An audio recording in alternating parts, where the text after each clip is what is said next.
What if everything we knew about Harry Potter and Draco Malfoy was built on a lie? What if the boy who lived had a brother, hidden in plain sight, raised by his greatest enemies? Today we're diving into one of the most mind-bending alternate universes in Harry Potter history. What if Harry Potter and Draco Malfoy were actually real brothers?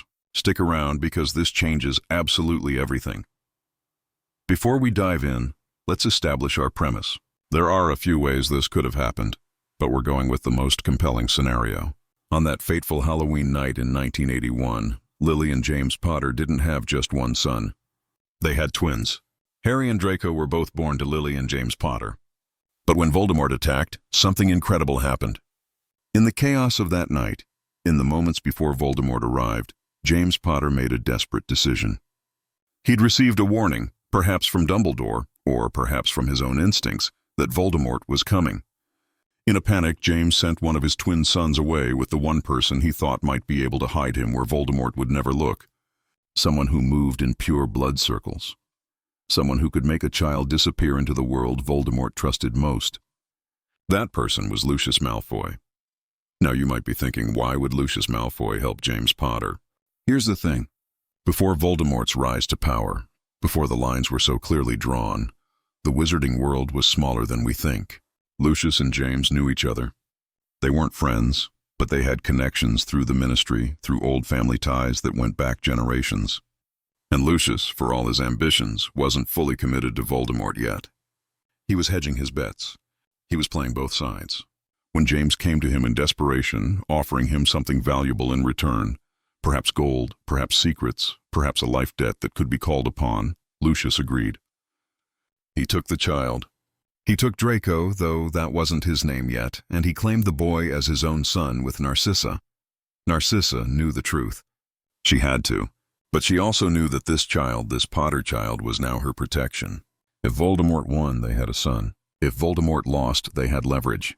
They had a Potter. The plan was always temporary. James would come back for his son. But James Potter died that night. Lily Potter died that night. And baby Harry survived with a lightning bolt scar. The Malfoys made a choice. They kept Draco. They raised him as their own. And they buried the secret so deep that even Draco himself didn't know the truth.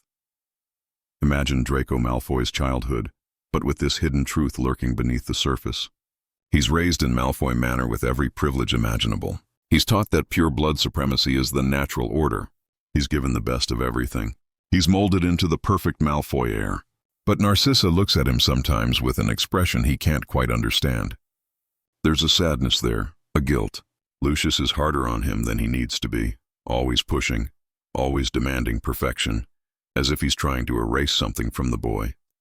Draco grows up hearing whispers about the boy who lived, Harry Potter, the child who defeated the Dark Lord. And there's something about those stories that fascinates him in a way he can't explain. It's like hearing about a ghost, a mirror image of a life he might have lived. When Draco's Hogwarts letter arrives, Lucius sits him down. He tells Draco about legacy, about the importance of making the right allies. He tells him to befriend Harry Potter if possible, but never trust him. Never forget that Potter is their enemy, even if Lucius's voice wavers slightly when he says it. Narcissa holds Draco a little too long before he leaves for the train. She whispers something he doesn't quite catch. Something about being true to himself, no matter what he discovers. Now let's go to the Hogwarts Express. Everything happens the same at first. Draco walks into Harry's compartment with Crabbe and Goyle. He offers his hand. He says the same lines about helping Harry make friends with the right sort. But there's something different in this timeline. When Harry refuses his hand, when Ron laughs, Draco feels something more than just wounded pride. There's a flash of genuine hurt, a sense of rejection that cuts deeper than it should. He lashes out harder. He makes Ron and Harry into enemies because that's what he knows how to do. But that night, in the Slytherin common room, he lies awake thinking about Harry Potter's eyes. They reminded him of someone. He can't place who. The sorting hat scene is crucial here. When Draco sits on that stool and the sorting hat touches his head, something extraordinary happens. The hat sees everything. It sees the truth buried in Draco's blood, in his magic, in the core of who he is. The hat whispers to him. It tells him he could be great in Gryffindor. He has his father's courage in him. Not Lucius. His real father, James Potter, Draco doesn't understand. He demands Slytherin. The hat pauses. It considers revealing the truth right then and there. But the hat also sees the danger in that revelation.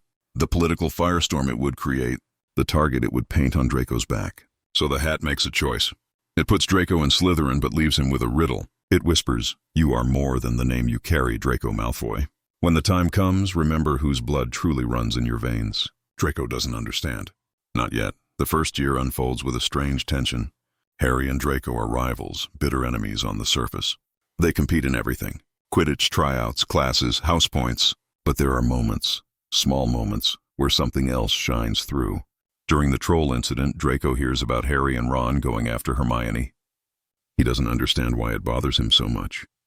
He tells himself it's because Potter's probably going to get himself killed and rob Draco of a proper rival.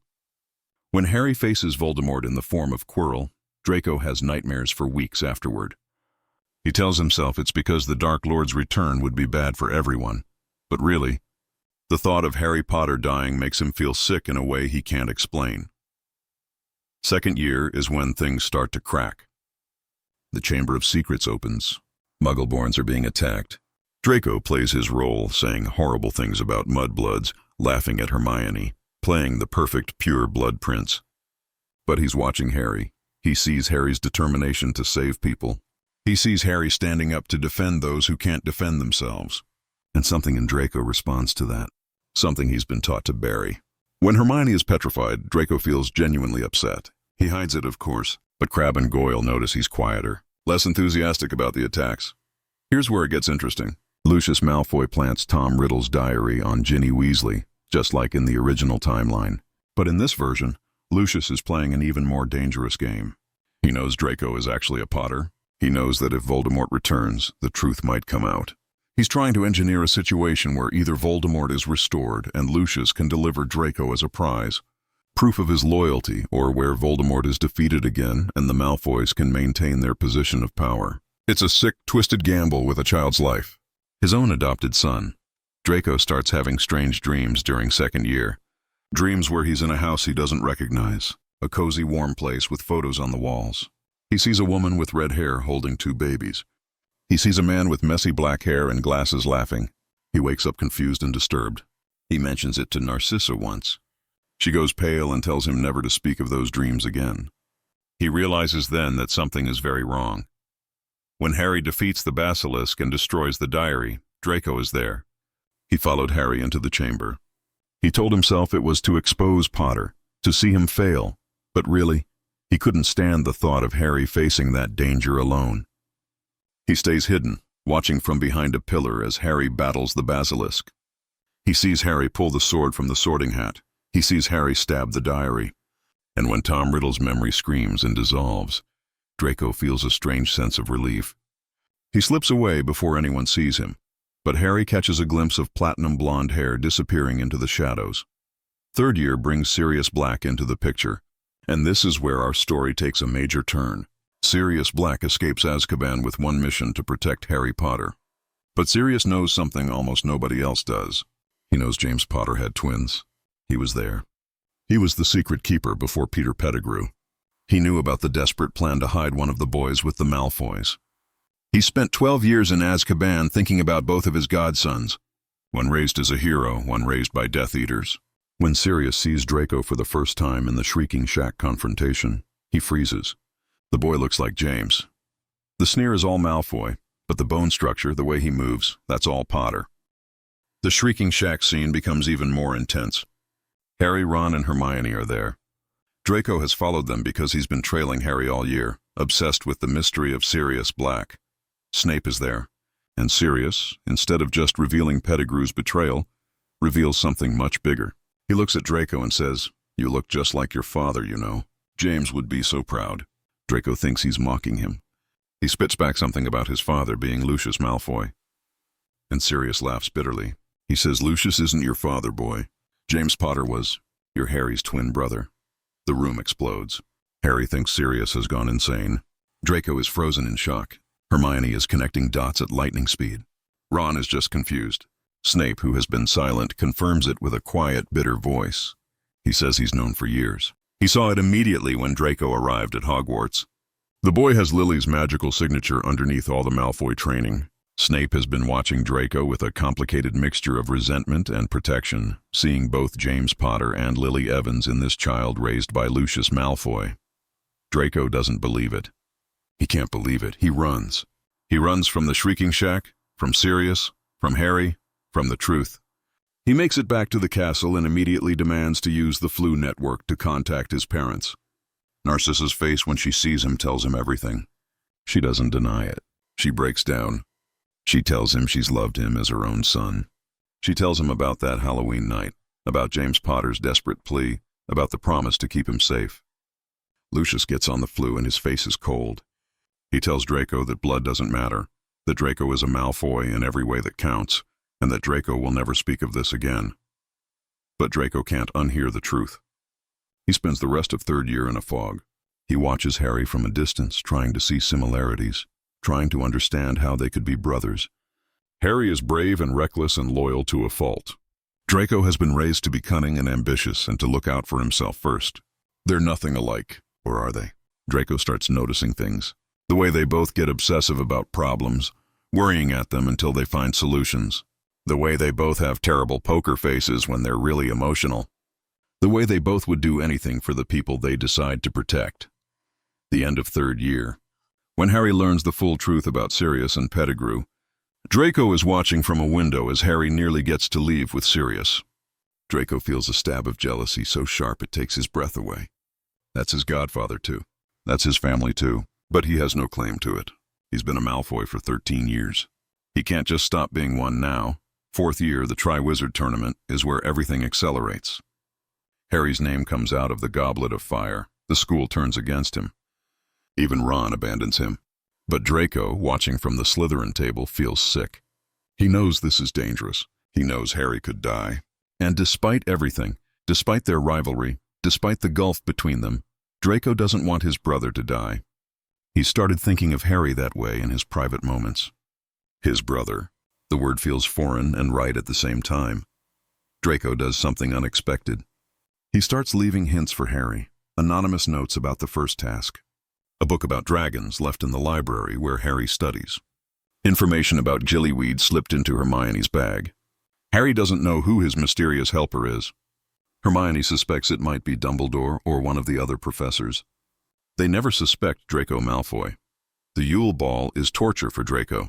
He watches Harry struggle to ask Cho Chang. He watches Harry dance awkwardly with Parvati Patil, and he thinks about how in another life, in the life they should have had, they might have been getting ready for the ball together, brothers helping each other figure out dress robes and dancing and how to talk to girls. Instead, Draco goes with Pansy Parkinson and pretends he's having a wonderful time while keeping Harry in his peripheral vision all night. The second task, the lake, Draco is frantic with worry. He's down at the lake edge with the rest of the school, watching the water, waiting. When Harry doesn't surface on time, Draco starts moving toward the water. He's actually about to dive in when Harry bursts from the lake with Ron and Fleur's sister. Draco stops himself just in time. Crabbe asks him what he was doing. Draco says he was just trying to get a better view. The maze, the third task, is where tragedy strikes. Draco has a bad feeling all day. He tries to approach Harry before the task, but Harry sees him coming and deliberately turns away. They haven't spoken directly since the revelation in the Shrieking Shack. Harry doesn't know how to process the idea that Draco Malfoy might be his brother. It seems impossible. Some kind of trick. Harry goes into the maze. Draco watches the tall hedges swallow him up. He has the worst feeling of his life. When Harry emerges from the maze, carrying Cedric Diggory's body, screaming that Voldemort is back, Draco feels his entire world shift. Voldemort has returned. The Dark Lord, his adopted father, served his back. And Harry, his actual brother, is Voldemort's primary target. Draco realizes in that moment that he's going to have to make a choice. He can't stay neutral. He can't keep playing both sides. The war is here, and he has to decide who he is. Is he Draco Malfoy, son of Lucius, future Death Eater? Or is he Draco Potter, brother of Harry, something entirely different? That summer is the worst of Draco's life. Lucius comes home with the dark mark burning black on his arm again. Voldemort is back. Lucius is called to meetings. He comes home and looks at Draco with calculating eyes. He tells Draco that the Dark Lord will be very interested to know that they have Harry Potter's brother under their roof. Draco realizes he's in danger. He's not just Draco Malfoy anymore. He's a weapon that could be used against Harry. He's leverage. He's a hostage. Narcissa tries to protect him, but even she can't stand against Voldemort. Draco makes a desperate decision. He writes a letter. He addresses it to Sirius Black, care of Harry Potter. He doesn't know if it will reach them. He doesn't know if they'll believe him. But he writes that he's in danger. He writes that Lucius is planning to use him against Harry. He writes that he doesn't want to be a Death Eater. He writes that he knows the truth now and he can't unknow it. He is Harry Potter's brother, and he wants to meet his real family. He sends the letter with his eagle owl in the dead of night and prays it arrives before it's too late. The letter reaches Grimmauld Place. Harry doesn't believe it at first. He thinks it's a trap. But Sirius reads it and his face goes serious. He says they have to respond. They have to offer Draco protection. He's James's son. He's family. The Order of the Phoenix debates what to do. Some think it's obviously a Malfoy trick. Moody is convinced it's a Death Eater ploy. Tonks argues that if there's even a chance it's real, they have to try. Lupin points out that James would want them to save his son, both his sons. Molly Weasley is torn between her protective instincts for Harry and her inherent kindness. Arthur thinks they should at least investigate. But Dumbledore, who has known the truth all along, who has been watching and waiting for the right moment, says they must try. They must offer Draco sanctuary. They send a response through channels that only someone truly desperate would know to use. They offer Draco sanctuary. They tell him how to find Grimmauld Place through a complex series of magical breadcrumbs that a Death Eater spy wouldn't be able to follow. They tell him he'll be safe there, but he has to come alone, and he has to come soon. Draco agonizes over the decision for 3 days. Leave Malfoy Manor? Leave Narcissa, the only mother he's ever known? Betray Lucius? Join Harry Potter? It seems impossible. He walks through the manor, looking at everything he's ever known. The grand staircases, the ornate furniture, the portraits of Malfoy ancestors who sneer at him as he passes, as if they already know what he's planning. The peacocks on the lawn, the elaborate gardens. This has been his whole world. But it's a world built on lies and darkness, and he can't stay here anymore. The decision is made for him when Lucius comes home one night with company. Voldemort himself arrives at Malfoy Manor. Draco hears the Dark Lord's high, cold voice echoing through the halls. He hears Lucius simpering and bowing. He hears Voldemort asking about the boy, about James Potter's spawn. Narcissa lies smoothly, saying Draco is away visiting Zabini's family in Italy. Voldemort is displeased. He wanted to see the boy. He wanted to meet this Potter twin who's been hiding under the name Malfoy all these years. He finds it amusing, delicious even, that one of his enemy's children was raised by one of his most loyal followers.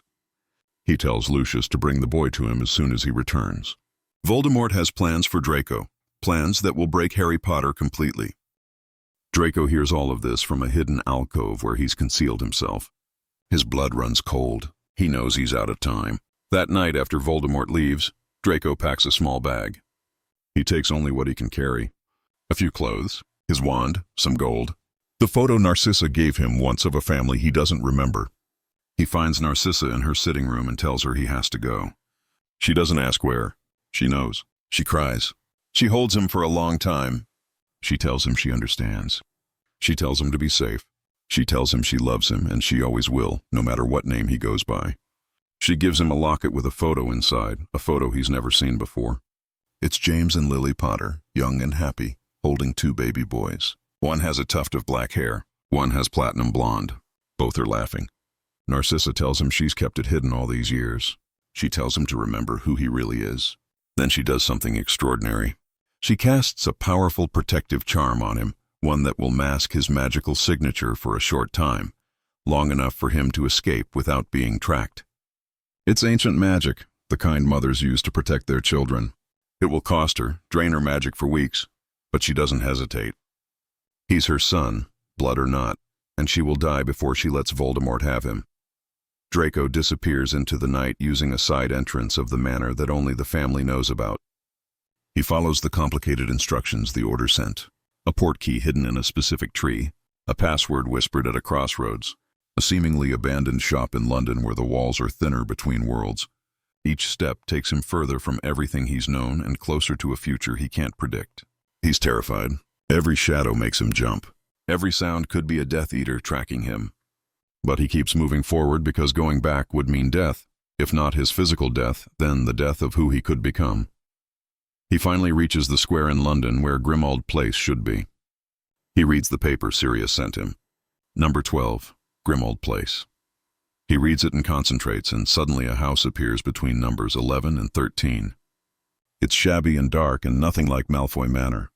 But when the door opens before he can even knock, and Sirius Black stands there with kind eyes and a cautious smile, Draco feels something he's never felt before. Hope. Real. Genuine hope that maybe he can be more than what Lucius tried to make him. Sirius looks at Draco for a long moment. He's seeing James in every line of the boy's face, the shape of his jaw, the way he stands despite his fear. Sirius's eyes fill with tears. He says, "Hello, Draco. Welcome home." Those two words break something in Draco. He's never had a home. Not really. Malfoy Manor was a museum he lived in, a place of expectations and rigid rules. But the way Sirius says home, like it's a real thing Draco could have, like it's waiting for him, makes Draco's carefully maintained composure crumble. He steps inside and the door closes behind him, sealing away his old life. Inside Grimmauld Place, everything is awkward and tense. Harry is standing in the hallway, arms crossed, face guarded. He doesn't know how to act around Draco. They've been enemies for 4 years. Now they're supposed to be brothers? Ron is openly hostile, standing slightly in front of Hermione like he needs to protect her from Draco. Hermione is cautiously optimistic, her analytical mind already working through the implications. The other Order members are present. Moody's magical eye is fixed on Draco, spinning wildly, looking for any sign of deception or dark magic. Tonks is curious and sympathetic. Lupin is watching Draco with an expression of wonder and sadness, seeing James and Lily both in this boy. Molly Weasley is torn between her protective instincts and her inability to turn away someone in need. Arthur is diplomatic, waiting to see how things unfold. The first few days are incredibly difficult. Draco doesn't know the rules of this place. At Malfoy Manor, everything was formal and structured. Here, people talk over each other. They argue loudly and then laugh together 5 minutes later. The Weasley twins are everywhere, creating chaos with their jokes and pranks. Ginny watches Draco with suspicion and curiosity. Everyone is trying to figure out if he's genuine or if this is some elaborate trick. Draco is trying to figure out the same thing about himself. Is he really brave enough to be here? Or will he run back to the familiar cruelty of Lucius and the pure blood world the moment things get hard? Harry barely speaks to Draco for the first week. They occupy the same space but circle each other warily. Harry is processing the idea that he has a brother, that he's not the only Potter left, that somewhere in all those years of loneliness at the Dursleys, he had a twin who was alive and being raised by Death Eaters.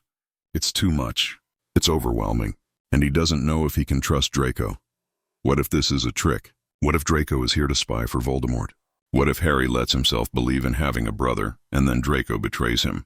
Harry has been betrayed before, by Peter Pettigrew, by the Ministry, by so many people.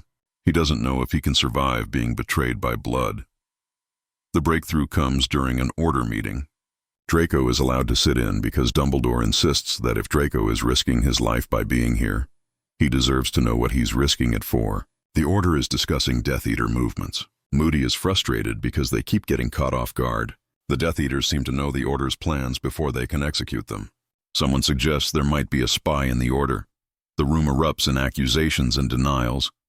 And Draco, who has been silent the entire meeting, speaks up. He tells them there's no spy. He tells them the Death Eaters are using old pure blood communication networks, enchanted objects that have been in families for generations, methods the Order wouldn't think to monitor. He describes the system in detail, the code words, the drop points, the way messages are embedded in seemingly innocent objects. He offers to teach the Order how to intercept these communications. The room falls silent. Moody's eye stops spinning and focuses on Draco with new assessment. This is intelligence they desperately need. Intelligence that only someone from the inside would have. And Draco is offering it freely. That's the moment many of them start to believe he might be genuine. After the meeting, Harry corners Draco in one of the empty bedrooms. He demands to know why Draco is doing this, why he's betraying everything he was raised to believe. Draco is honest for maybe the first time in his life. He says he's tired of lying, tired of pretending, tired of being someone he wasn't sure he wanted to be. He says when he found out Harry was his brother, something clicked into place. All those years of being fascinated by Harry Potter, obsessed with him, needing his attention. It wasn't just rivalry. It was recognition. Some part of him always knew they were connected. He tells Harry that he doesn't expect forgiveness. He doesn't expect Harry to love him or even like him. But he's here because it's the right thing to do. Because if he has to choose between Voldemort and Harry, between darkness and light, he chooses light. Even if the light burns him, even if he doesn't deserve it, Harry listens. He's quiet for a long time, processing everything. Then he says he doesn't know how to be a brother. He's been alone his whole life, except for Ron and Hermione. But if Draco is serious, if he really wants to change, if he really wants to fight against Voldemort, then Harry is willing to try. He's willing to give Draco a chance. Not for Draco's sake, but for James and Lily's sake. For the parents who died trying to save both their sons. They shake hands. It's formal and awkward, neither of them really knowing how to make this less strange. But it's a start. It's the first brick in a bridge between two people who should have grown up together but were torn apart by war and lies. From that night on, things slowly, incrementally get easier. They start having actual conversations instead of just tense silences. They compare notes on their childhoods, and the contrast is stark and painful.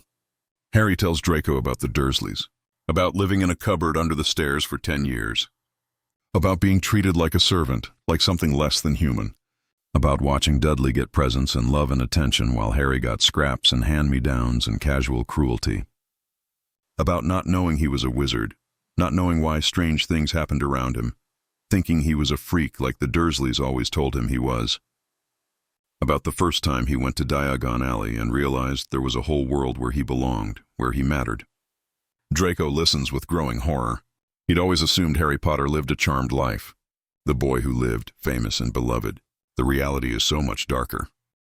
Draco tells Harry about Malfoy Manor, about the pressure to be perfect, about Lucius's cold expectations and colder punishments when those expectations weren't met, about learning to perform, to say the right things, to wear the right masks, about the constant lessons in dark magic and pure blood ideology, about watching Lucius torture house elves for minor infractions and being told this was normal, this was right, this was what powerful wizards did, about the nightmares he had as a child after witnessing dark rituals, about Narcissa's gentle attempts to soften some of Lucius's harsher lessons, the way she'd hold Draco after particularly bad days and whisper that he was good, he was kind, he didn't have to be like his father, about never feeling like he was good enough, pure enough, Malfoy enough. Harry listens and realizes that in different ways they were both alone. Both trapped in situations they didn't choose, shaped by people who didn't have their best interests at heart. They realize they have things in common beyond blood. They both have nightmares. Harry about Cedric's death, about Voldemort's return. Draco about his inevitable confrontation with Lucius, about failing to be what everyone needs him to be. They start a habit of sitting together late at night when neither can sleep. Sometimes they talk. Sometimes they just exist in the same space, finding comfort in not being alone with their thoughts. Ron notices them together one morning after an all-nighter and makes a joke about the Potter twins being insomniac mopes.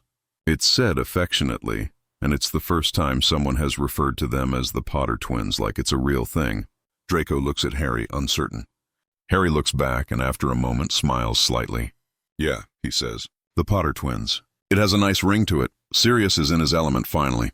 He gets to be the godfather James wanted him to be. He teaches both boys advanced defensive magic in the basement of Grimmauld Place. He's patient when they struggle, encouraging when they succeed, and deeply invested in their progress. He tells them embarrassing stories about their father, about James's failed attempts to impress Lily, about the Marauders' pranks that went wrong, about the time James got his head stuck in a suit of armor and had to walk around Hogwarts clanking for an entire day because the removal spell required 24 hours to work safely. Both boys laugh at these stories, hungry for any scrap of information about the parents they never knew. Draco especially treasures these moments. He's learning about James not as an enemy or a symbol, but as a person. A flawed, funny, brave person who loved his friends and his wife and his children with his whole heart. Remus Lupin joins them often, sharing his own memories of James and Lily. Lupin tells them about Lily's fierce intelligence and fiercer temper, about how she stood up to anyone she thought was being unjust, including James when they first met.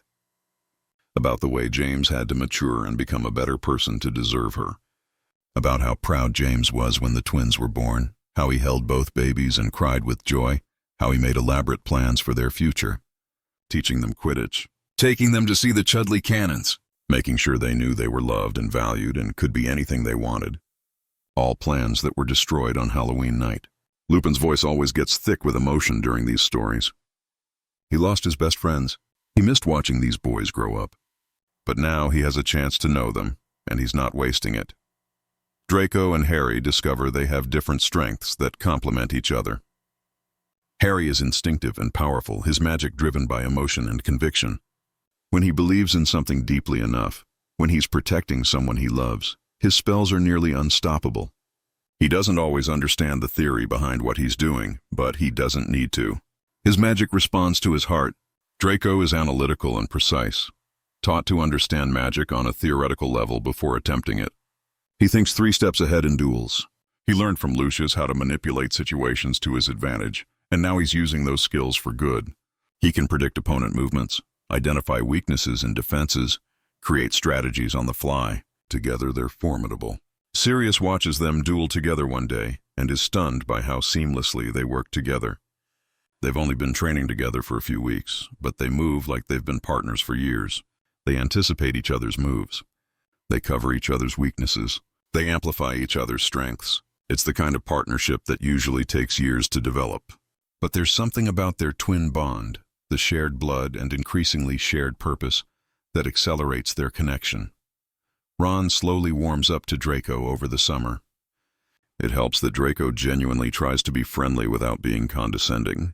At Hogwarts, Draco's attempts at friendliness were always tinged with superiority. Here, he's just trying to fit in.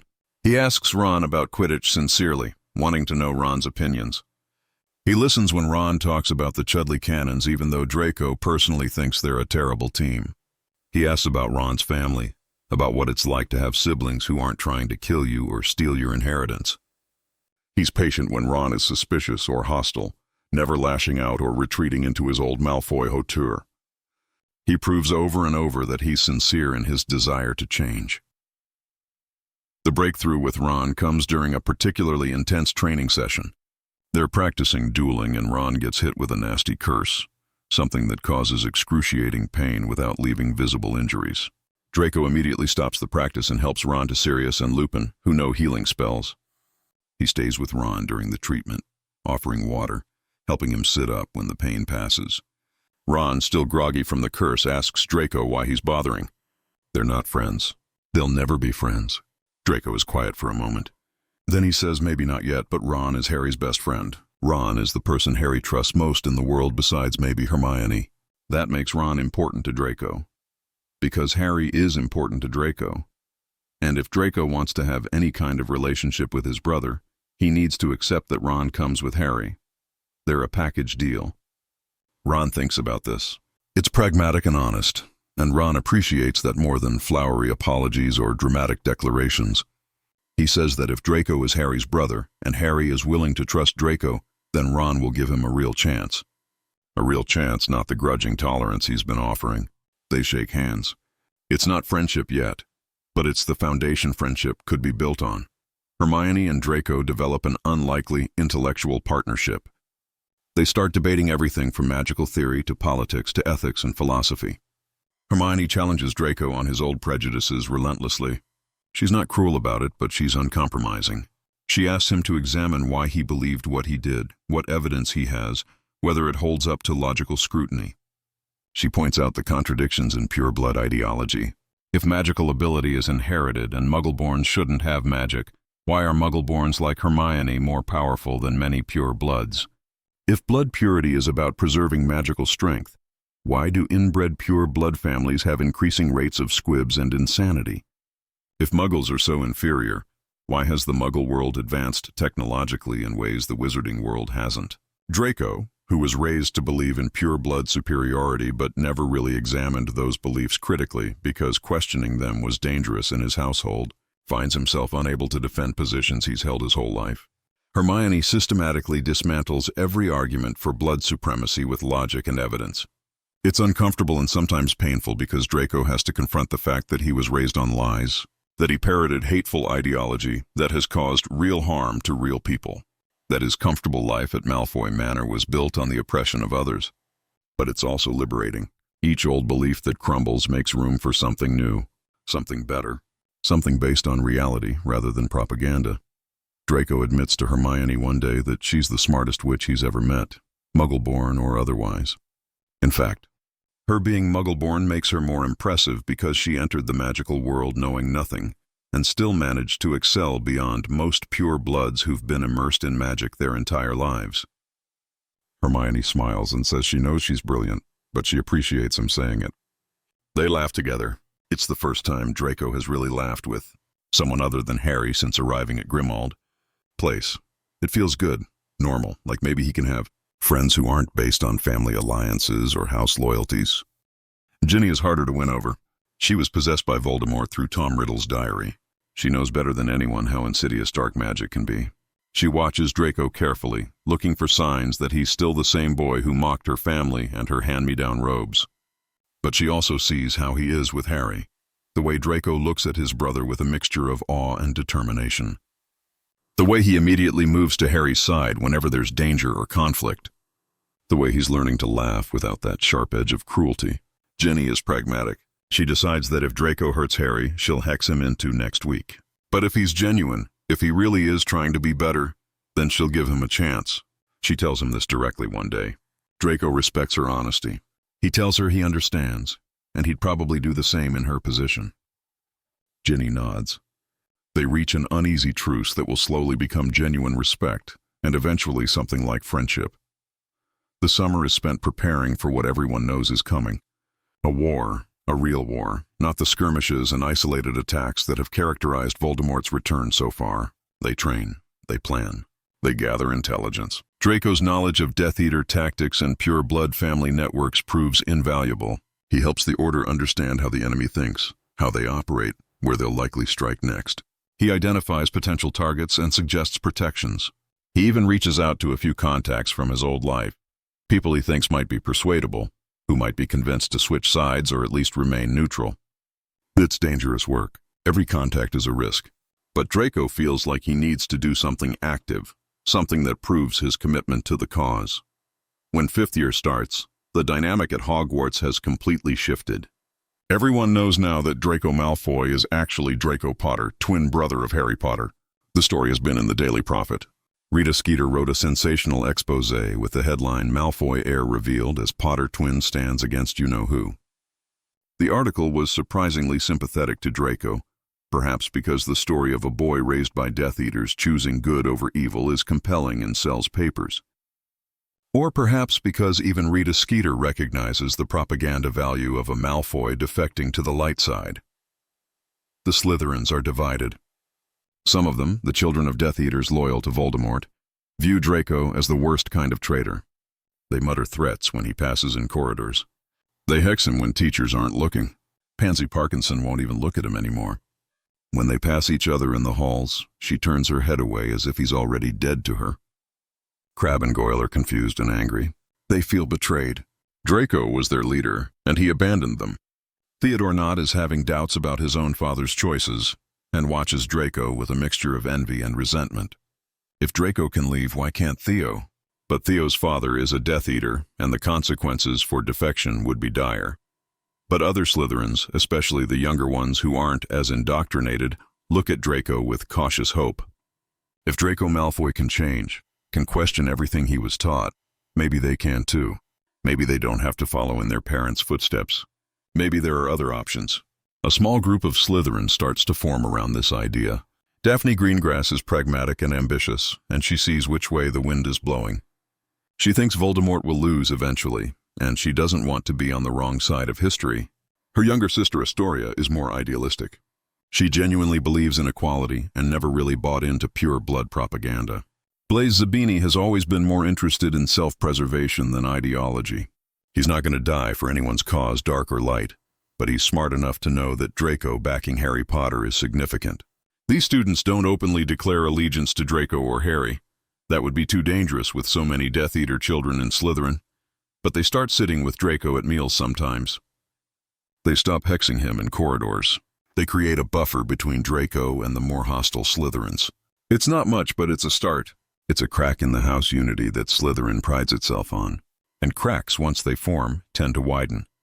The other houses are equally divided in their reactions. Hufflepuff is wary but fair. They're willing to judge Draco by his current actions rather than his past behavior, though many haven't forgotten how he treated Cedric Diggory, calling him names and creating badges that mocked him during the Triwizard Tournament. Still, Hufflepuffs value loyalty and hard work, and Draco is clearly working hard to be better. That earns him some goodwill. Ravenclaw is curious and analytical. They watch Draco like he's a fascinating social experiment.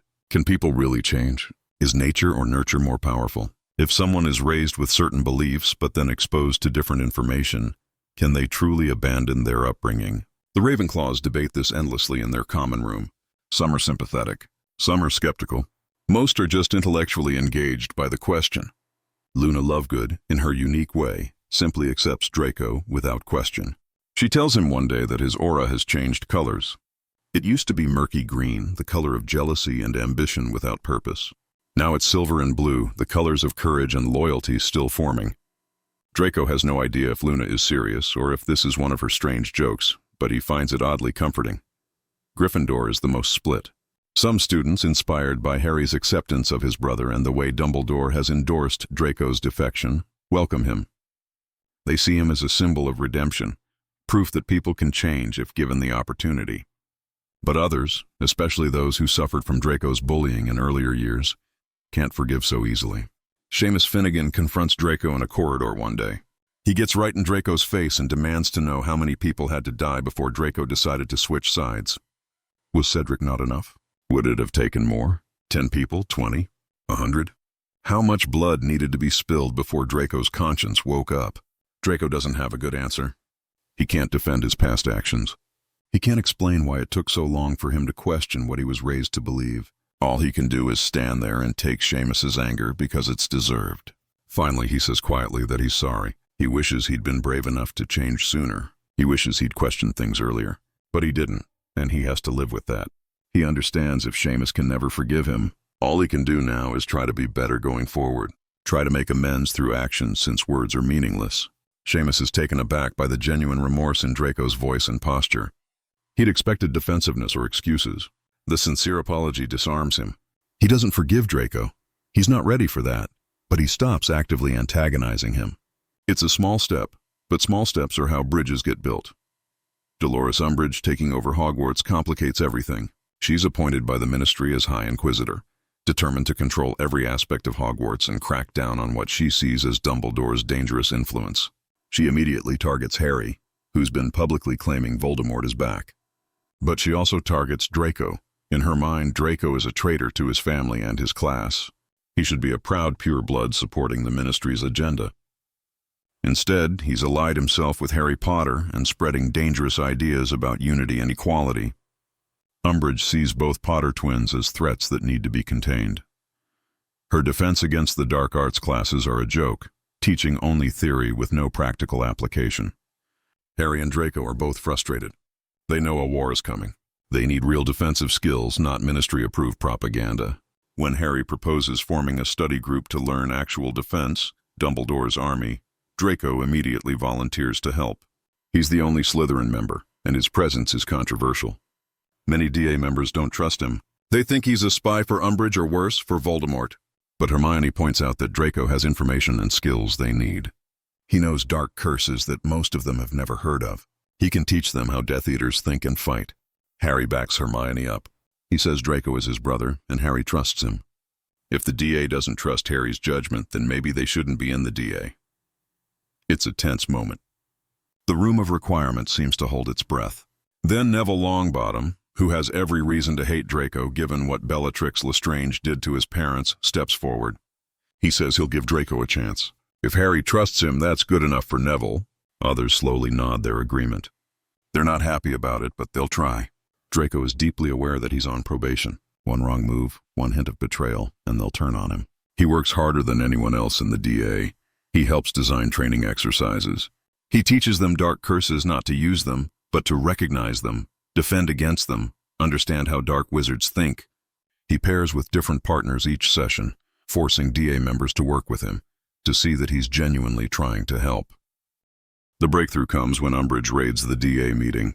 Her inquisitorial squad, made up of Slytherins loyal to her, bursts into the room of requirement. Draco is immediately faced with his former housemates, people he used to consider friends or at least allies.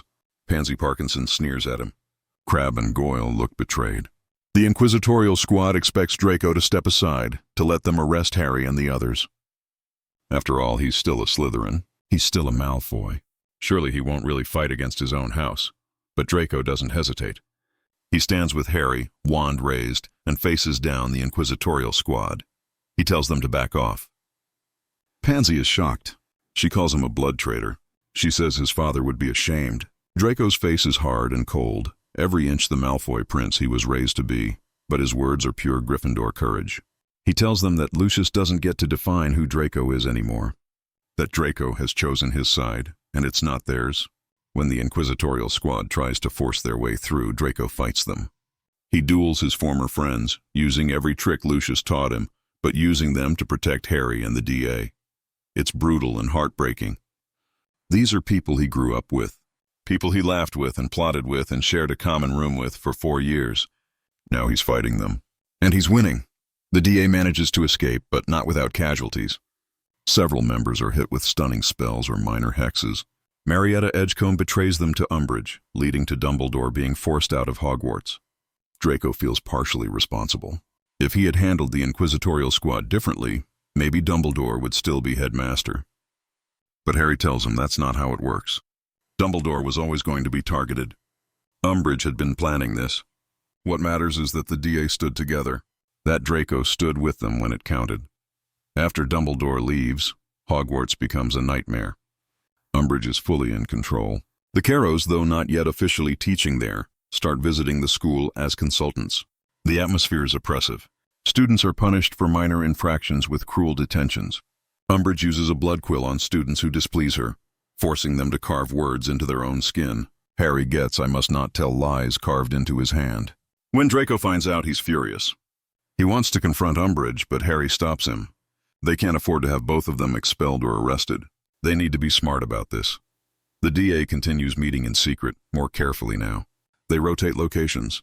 They use more complex communication methods. And they actively resist Umbridge's regime. Small acts of rebellion at first, refusing to follow unjust rules, creating distractions so other students can escape detention, helping younger students who are being bullied by the Carrows or Umbridge's favorites. It's dangerous, and several DA members are caught and punished severely. But they keep fighting because giving up would mean letting darkness win, and they've all seen what that darkness looks like. The vision of Sirius being tortured comes to Harry in the middle of the night. He wakes up gasping, his scar burning, absolutely convinced that Sirius is in the Department of Mysteries being tortured by Voldemort. Draco finds Harry in the common room area of Gryffindor Tower, pacing frantically. Harry tells him about the vision. Draco immediately wants to verify it before they do anything rash. He suggests checking Grimmauld Place, trying to contact the Order, making sure this isn't a trap. But Harry is beyond rational thought. His godfather, one of the few family members he has left, is in danger. They're wasting time while Sirius suffers. Draco makes a decision. If Harry is going to the Department of Mysteries, Draco is going with him. They're brothers. Where Harry goes, Draco goes. This isn't up for debate. They gather Ron, Hermione, Ginny, Neville, and Luna. The group debates whether this is a trap, but ultimately they all agree to go. They can't risk Sirius dying if there's even a chance he's really in danger. They use Thestrals to fly to the Ministry of Magic, those who can see the skeletal horses leading those who can't. The flight through the night sky is terrifying and exhilarating. Draco has never flown without a broomstick before. He's clinging to the Thestral's neck, trying not to think about how high up they are, or how badly this could go wrong.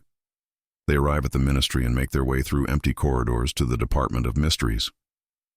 The circular room with all the doors is disorienting. They search room after room, finding strange experiments and mysterious phenomena, but no Sirius. Finally, they reach the Hall of Prophecy. Rows and rows of glass orbs stretch into the distance. Harry finds the prophecy with his name on it. He reaches for it, and that's when the Death Eaters reveal themselves. They were waiting. It was a trap, just like Draco feared. But they're here now, and there's no turning back. Lucius Malfoy steps out of the shadows, and his eyes immediately lock on Draco. The look on Lucius's face is one of cold fury mixed with something that might be disappointment or might be grim satisfaction at being proven right. He knew Draco would betray him eventually. He knew the boy didn't have the stomach for real power. The Death Eaters surround them. Lucius demands that Harry hand over the prophecy. Harry refuses. The Death Eaters can't touch the prophecy themselves. Only Harry can remove it from its shelf, so they're at an impasse. But the Death Eaters have numbers and experience on their side. They have wands trained on 6 teenagers who are brave but outmatched. Bellatrix Lestrange is there, her mad eyes gleaming with anticipation. She looks at Draco and laughs. She says she's been hoping for a chance to punish the little blood traitor, to make an example of him for all the other pure bloods who might think about betraying the Dark Lord. The battle erupts. Spells fly everywhere. The shelves of prophecies shatter, releasing the ghostly voices of predictions never fulfilled. The teenagers fight desperately, using everything they learned in the DA. Harry and Draco fight back to back, their training with Sirius paying off. They move in sync, covering each other, anticipating each other's moves. But they're being pushed back. Ron's wand breaks. Hermione is hit with a silent curse that makes her collapse. Ginny's ankle is broken. Neville is bleeding from a cut above his eye. Luna is the only one still fully functional besides Harry and Draco, and even she's tiring. They make it to the Death Chamber, that mysterious room with the ancient stone archway covered by a tattered veil. They're surrounded now, backs to the dais, Death Eaters closing in from all sides. Lucius approaches Draco slowly. He's not casting spells anymore. He's just walking toward his adopted son with cold, calculated purpose. He tells Draco that this is his last chance. Come back to the family. Beg the Dark Lord's forgiveness. It might not be granted, but at least Draco will die with some shred of dignity intact. Die as a Malfoy rather than as a blood traitor. Draco's wand is steady despite his fear. He tells Lucius that he's not coming back. He's not a Malfoy anymore. Not in the ways that matter. He's a Potter. He's Harry's brother, and he'd rather die fighting against Voldemort than live serving him. Lucius's face twists with rage. He raises his wand to cast the killing curse at his own adopted son. For a moment, time seems to stop. Draco sees his death in Lucius's cold eyes. Harry starts to move to shield Draco, but he's too far away. The green light starts to form at the tip of Lucius's wand, and then Narcissa appears. She's been following the Death Eaters, following Lucius, trying to find a way to protect Draco from a distance. She throws herself between Lucius and Draco, her wand raised not in attack but in defense. She tells Lucius that she won't let him harm their son. Lucius is shocked into stillness. The other Death Eaters don't know what to do. Bellatrix screams at Narcissa, calling her a traitor worse than any mudblood. She raises her wand toward her own sister, ready to kill Narcissa for defying the Dark Lord's will. Narcissa tells Bellatrix to do what she must, but she's not moving. She's protecting Draco, and nothing will make her stop. Before Bellatrix can cast, the Order of the Phoenix arrives. Sirius, Remus, Tonks, Kingsley, Moody, and several other Order members burst into the Death Chamber. The battle explodes into full-scale war. Sirius immediately engages Bellatrix, keeping her away from Narcissa and Draco. Lupin takes on Dolohov. Kingsley duels multiple Death Eaters at once. Moody's wand is a blur of motion, his magical eye allowing him to see attacks from all angles. Tonks helps the injured teenagers, pulling them to relative safety behind the dais. Sirius and Bellatrix duel with savage intensity. She taunts him, calling him a blood traitor, reminding him that he's been hiding for 15 years. Sirius is fighting with everything he has, but Bellatrix is faster, more practiced. She's been dueling for Voldemort for years while Sirius rotted in Azkaban. She gets the upper hand, drives him back toward the veil. She raises her wand for a final curse, but Draco, who's been watching the duel with growing horror, sees what's about to happen. He shouts a warning.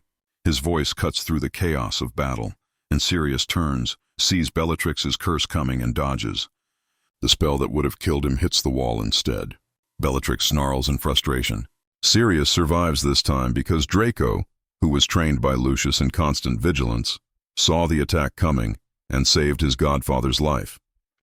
The battle continues with brutal intensity. The room is filled with smoke and the cacophony of spells colliding. The veil flutters in some unseen wind, occasionally revealing glimpses of what might be shadows or might be something else entirely. Harry is dueling Lucius now, protecting Draco, while Draco protects their injured friends. Father and son face each other across the stone floor. Lucius taunts Harry, telling him that James would be ashamed of what Harry's become, fraternizing with blood traitors and mudbloods. Harry responds that James would be proud that both his sons are fighting for what's right. Dolohov hits Hermione with another curse, this one more serious. She falls with a cry of pain. Ron, despite his broken wand, throws himself over her to protect her from further attacks. Neville is fighting with a ferocity born of desperation, thinking of his parents who were tortured into insanity by these same Death Eaters. Luna's wand work is unconventional but effective, her attacks coming from unexpected angles. Ginny is down but conscious, crawling toward her wand. Dumbledore arrives and his presence changes everything. He appears in a flash of flame, Fawkes on his shoulder. His wand is a blur of motion, and suddenly every Death Eater is on the defensive. He disarms 3 with a single spell. He shields the teenagers with a thought. He creates a barrier between Narcissa and the Death Eaters who are trying to punish her betrayal. And then he duels Voldemort himself, because the Dark Lord has arrived to claim his prophecy. Voldemort apparates into the death chamber with a crack like thunder.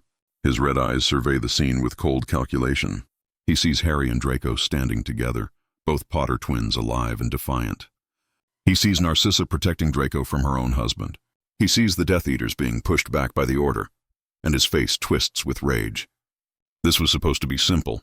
Lure Harry Potter to the Department of Mysteries, retrieve the prophecy, kill the boy. Instead, both Potter twins are here. They have allies, and the situation is spiraling out of control. Voldemort and Dumbledore's duel is like nothing anyone has ever witnessed. Magic at a level that defies belief. The very air seems to crack and tear around their spells. Fire and water and statues come to life. The fountain in the atrium springs to life, its figures becoming warriors fighting for Dumbledore. Voldemort summons darkness that swallows light. They're evenly matched, 2 of the most powerful wizards of all time. And the building shakes under the force of their conflict.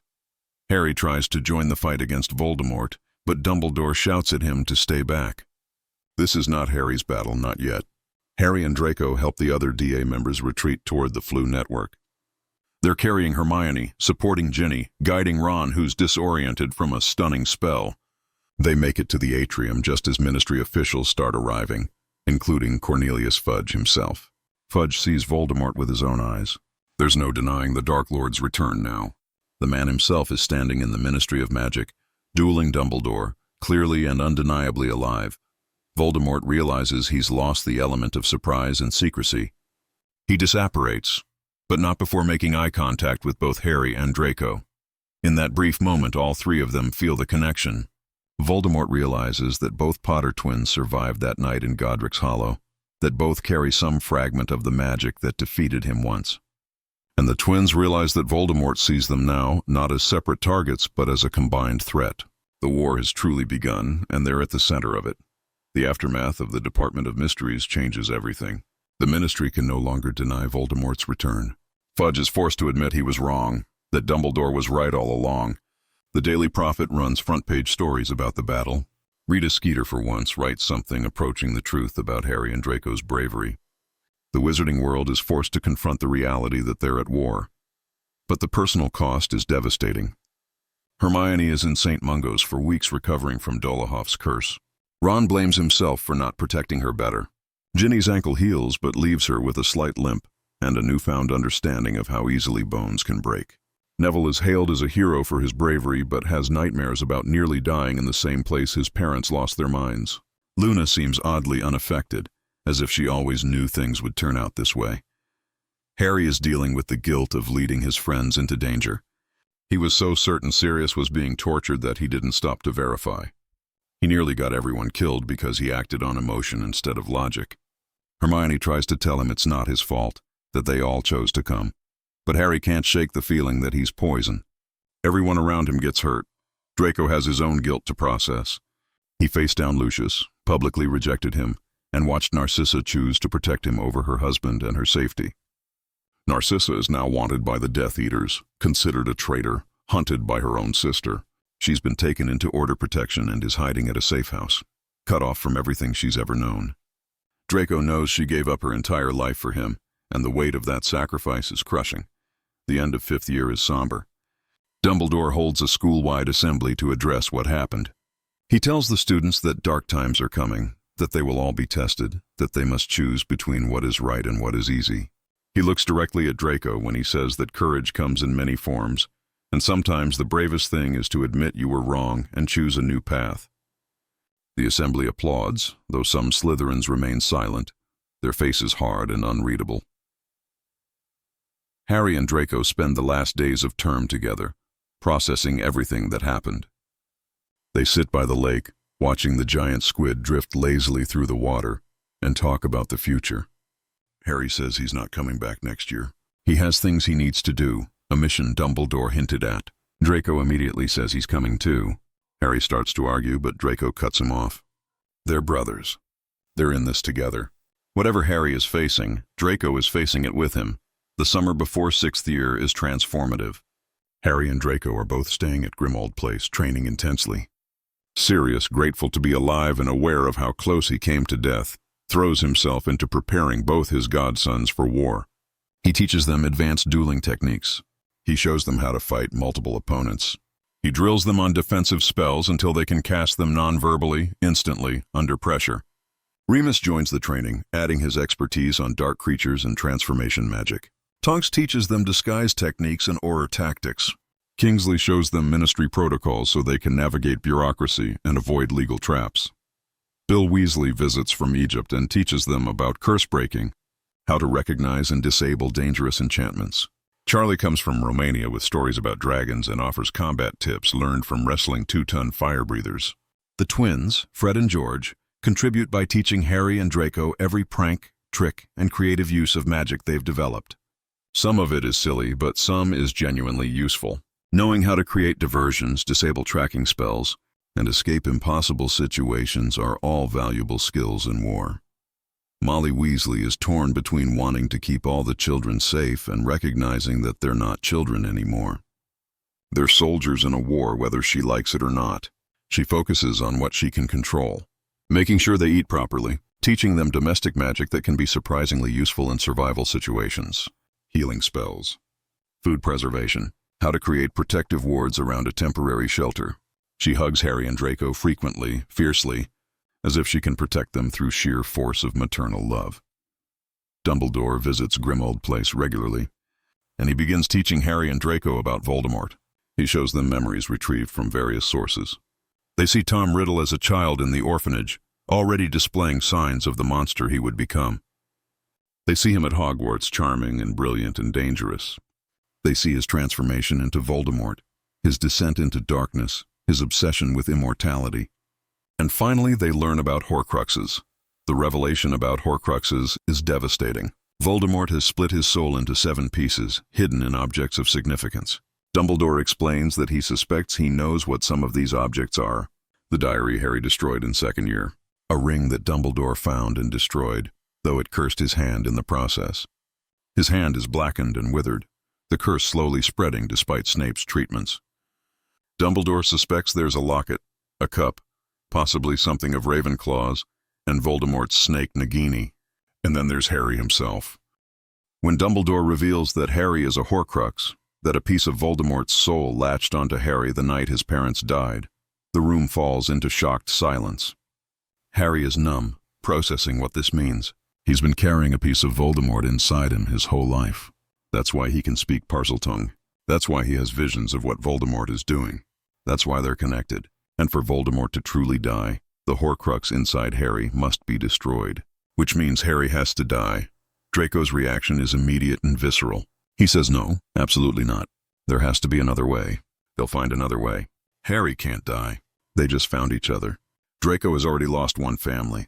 He's not losing another. He argues with Dumbledore, demanding alternatives, insisting that there must be something they haven't thought of. Harry is quieter, more resigned.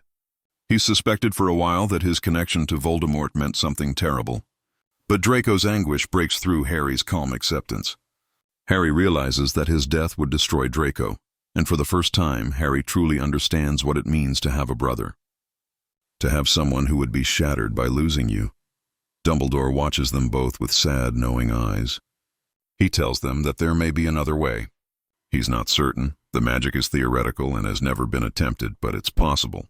If both Potter twins are present when Voldemort tries to kill Harry, if Draco's love and protective magic combines with the sacrifice magic already in Harry's blood, it might create a shield strong enough to protect Harry's soul while destroying the Horcrux.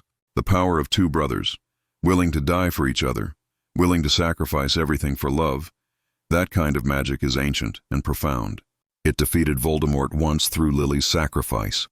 It might work again through brotherly love. It's a slim hope, a theoretical possibility based on untested magic. But it's hope, and Draco latches onto it with desperate intensity.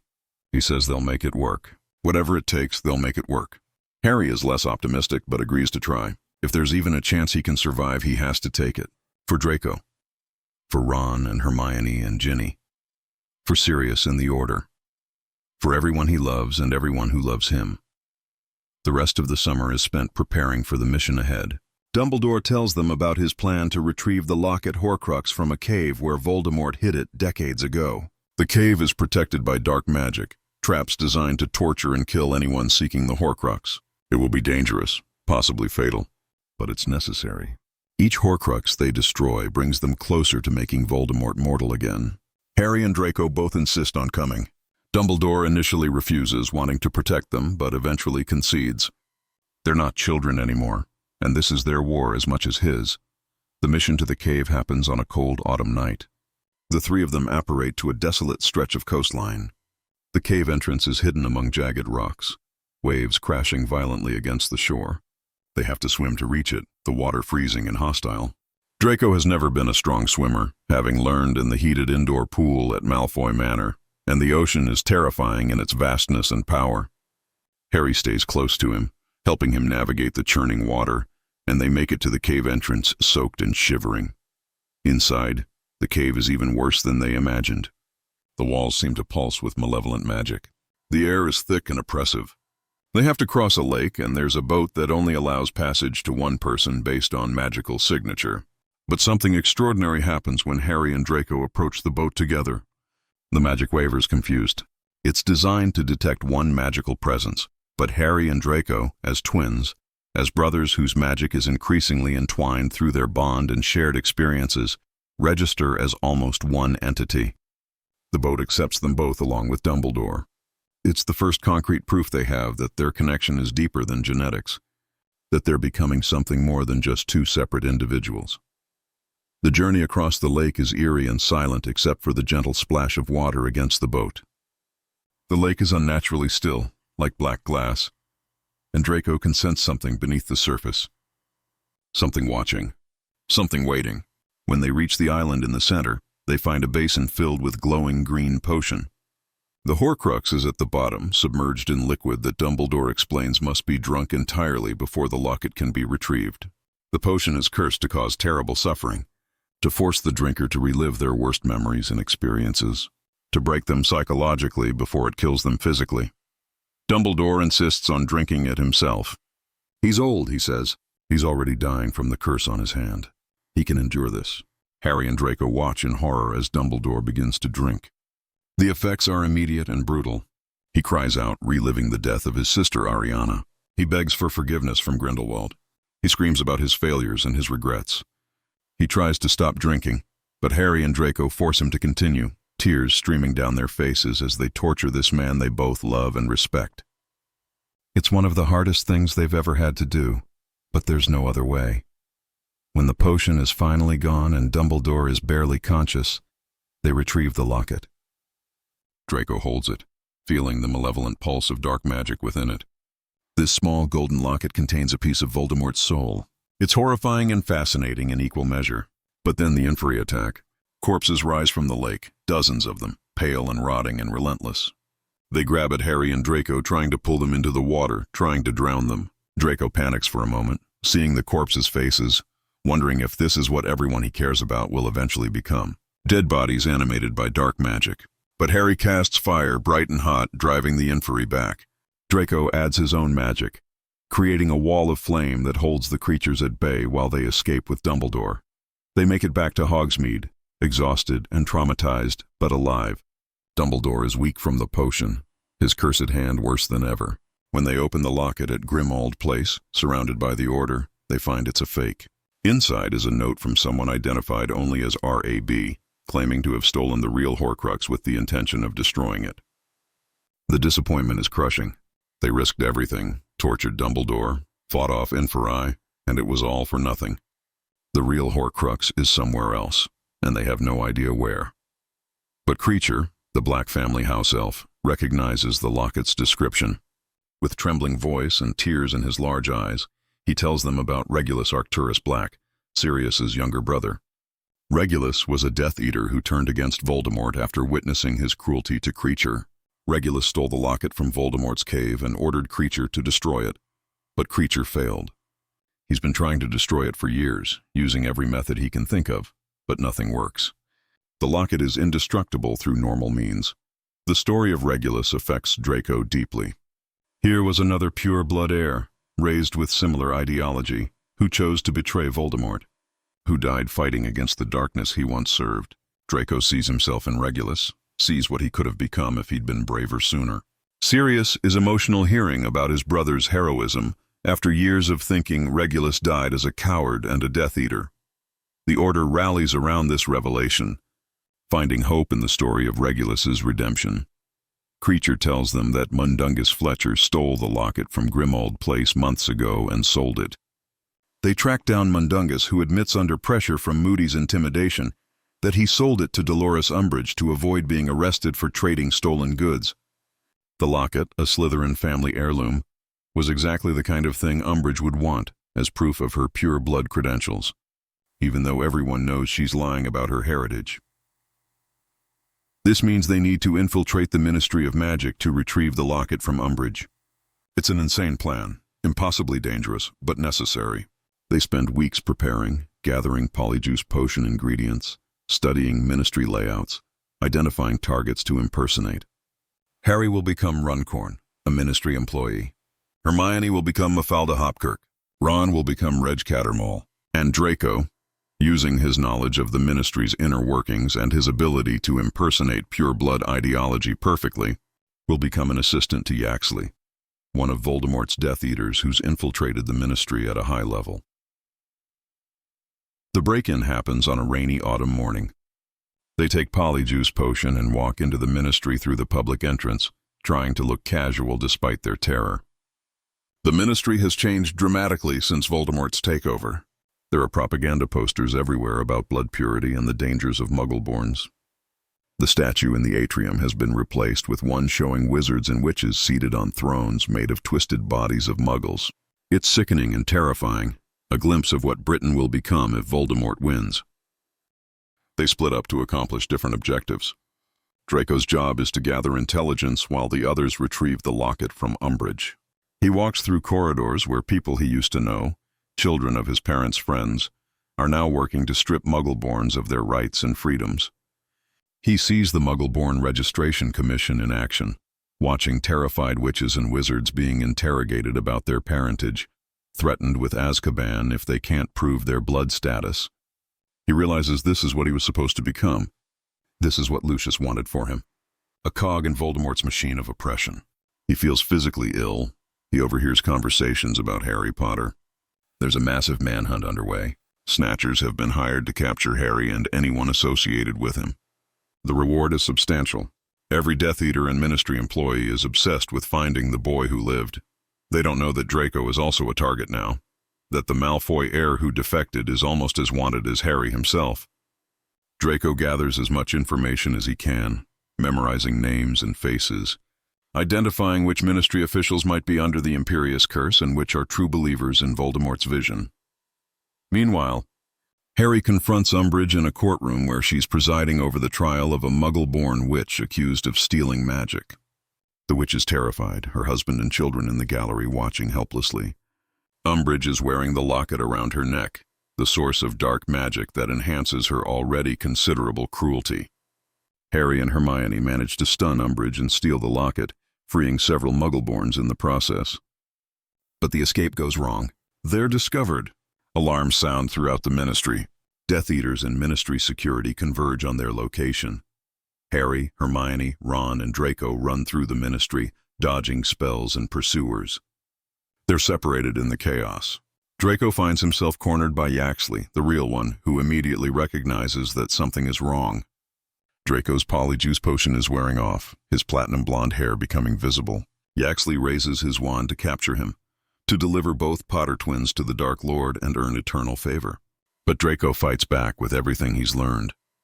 He's faster than Yaxley expects, more skilled and desperate enough to be dangerous. He manages to stun Yaxley and escape to the atrium where the others are waiting. They disapparate from the atrium just as Yaxley grabs Hermione's arm, hoping to track where they're going. They end up in a forest somewhere, landing hard and rolling across dirt and leaves. Yaxley arrives with them, but they manage to fight him off and escape before he can summon reinforcements. But now Yaxley knows about Grimmauld Place because he was connected to Hermione when they disapparated. They can never go back there. Their safe house is compromised. They're alone now, fugitives with nowhere to go.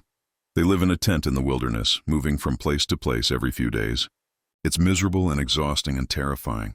They're cold and hungry and constantly afraid of being discovered. The tent has extension charms that make it bigger on the inside, but it's still cramped with 4 people. Hermione has cast protective enchantments around their camp, but they can feel Death Eaters and Snatchers searching for them. Several times they have to pack up and flee in the middle of the night because someone gets too close. The locket is malevolent in ways they didn't anticipate. It radiates dark magic that affects whoever wears it. They take turns carrying it because no one can stand it for long. When Harry wears it, he becomes moody and snappish, convinced that everyone blames him for getting them into this mess, that they'd all be safer if he just turned himself into Voldemort. When Ron wears it, his insecurities explode. He's jealous of Harry's fame and importance.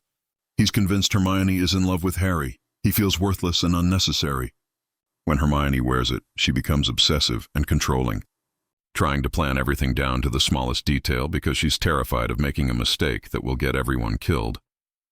But when Draco wears the locket, it's particularly vicious.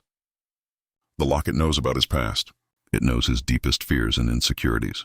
It whispers to him constantly, telling him he's a pretender and a fraud, that he'll never be a real Potter, that Lucius was right to be ashamed of him, that Narcissa wasted her love on someone as worthless as him, that Harry only tolerates him out of obligation, not real affection, that the moment things get difficult, Harry will abandon him just like everyone else, that Draco should have stayed at Malfoy Manor where he belonged, that he's weak and pathetic for choosing the losing side, that when Voldemort wins, Draco will be tortured for his betrayal, and no one will save him because no one actually cares. Draco tries to hide how much the locket affects him. He doesn't want to appear weak or unreliable. He doesn't want to give anyone reason to doubt his commitment. But the others notice. He becomes quieter, more withdrawn.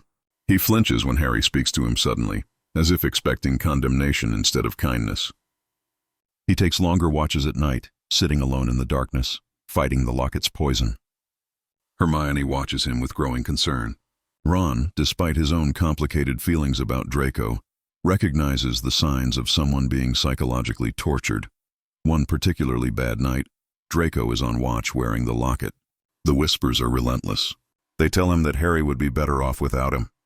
That Draco is a burden, dead weight, someone who will betray them when it matters most because that's what Malfoys do. That his presence puts everyone in danger because Death Eaters are specifically hunting him. That the noble thing would be to leave, to draw the hunters away from Harry. The locket suggests that Draco should walk away into the forest and let whatever happens happen. At least then he wouldn't be able to betray his brother. Draco stands up, still wearing the locket, and starts walking away from camp. He genuinely believes he's doing the right thing. But Harry, who hasn't been sleeping well, notices Draco leaving. He follows quietly and finds Draco 20 yards from the tent, standing alone in the darkness, tears streaming down his face, clearly fighting some internal battle. Harry realizes what's happening.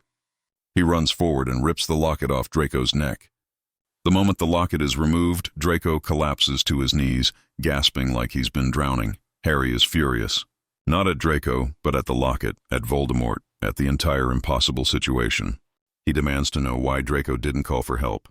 Draco, still affected by the locket's residual poison, says he doesn't deserve help. That he deserves to suffer for all the things he said and did in his first 4 years at Hogwarts. For every cruel word he said to Hermione, for every time he mocked the Weasleys, for participating in a system of oppression, even if he was just a child parroting what he was taught. Harry tells him that's not how this works. That guilt is important. It means Draco understands the harm he caused, but it can't consume him. That Draco has changed, truly changed, and people can't be defined solely by their worst moments. Harry tells Draco something he's never said before. That he's grateful Draco is his brother. That finding Draco, having him on this mission, has made Harry feel less alone than he's felt in years. That he trusts Draco with his life. That Draco saved Sirius at the Department of Mysteries and has proven himself over and over. That whatever the locket is telling him is a lie designed to break him. Draco breaks down completely, all the fear and guilt and exhaustion pouring out. Harry holds him, his brother, while Draco cries out years of pain. It's cathartic and necessary and marks a turning point in their relationship. After this night, something shifts. They're not just brothers by blood or brothers by circumstance. They're brothers by choice, by shared trauma, by love. After that incident, they're all more careful about the locket. They track who wears it and for how long. They watch each other more closely. They talk about what the locket is making them feel instead of letting it fester. Ron still leaves at one point, overwhelmed by jealousy and insecurity after the locket shows him visions of Harry and Hermione together. But this time, Draco goes after him. Draco knows what it's like to be consumed by those feelings, and he's not letting Ron suffer alone. He finds Ron wandering in the woods, angry and hurt.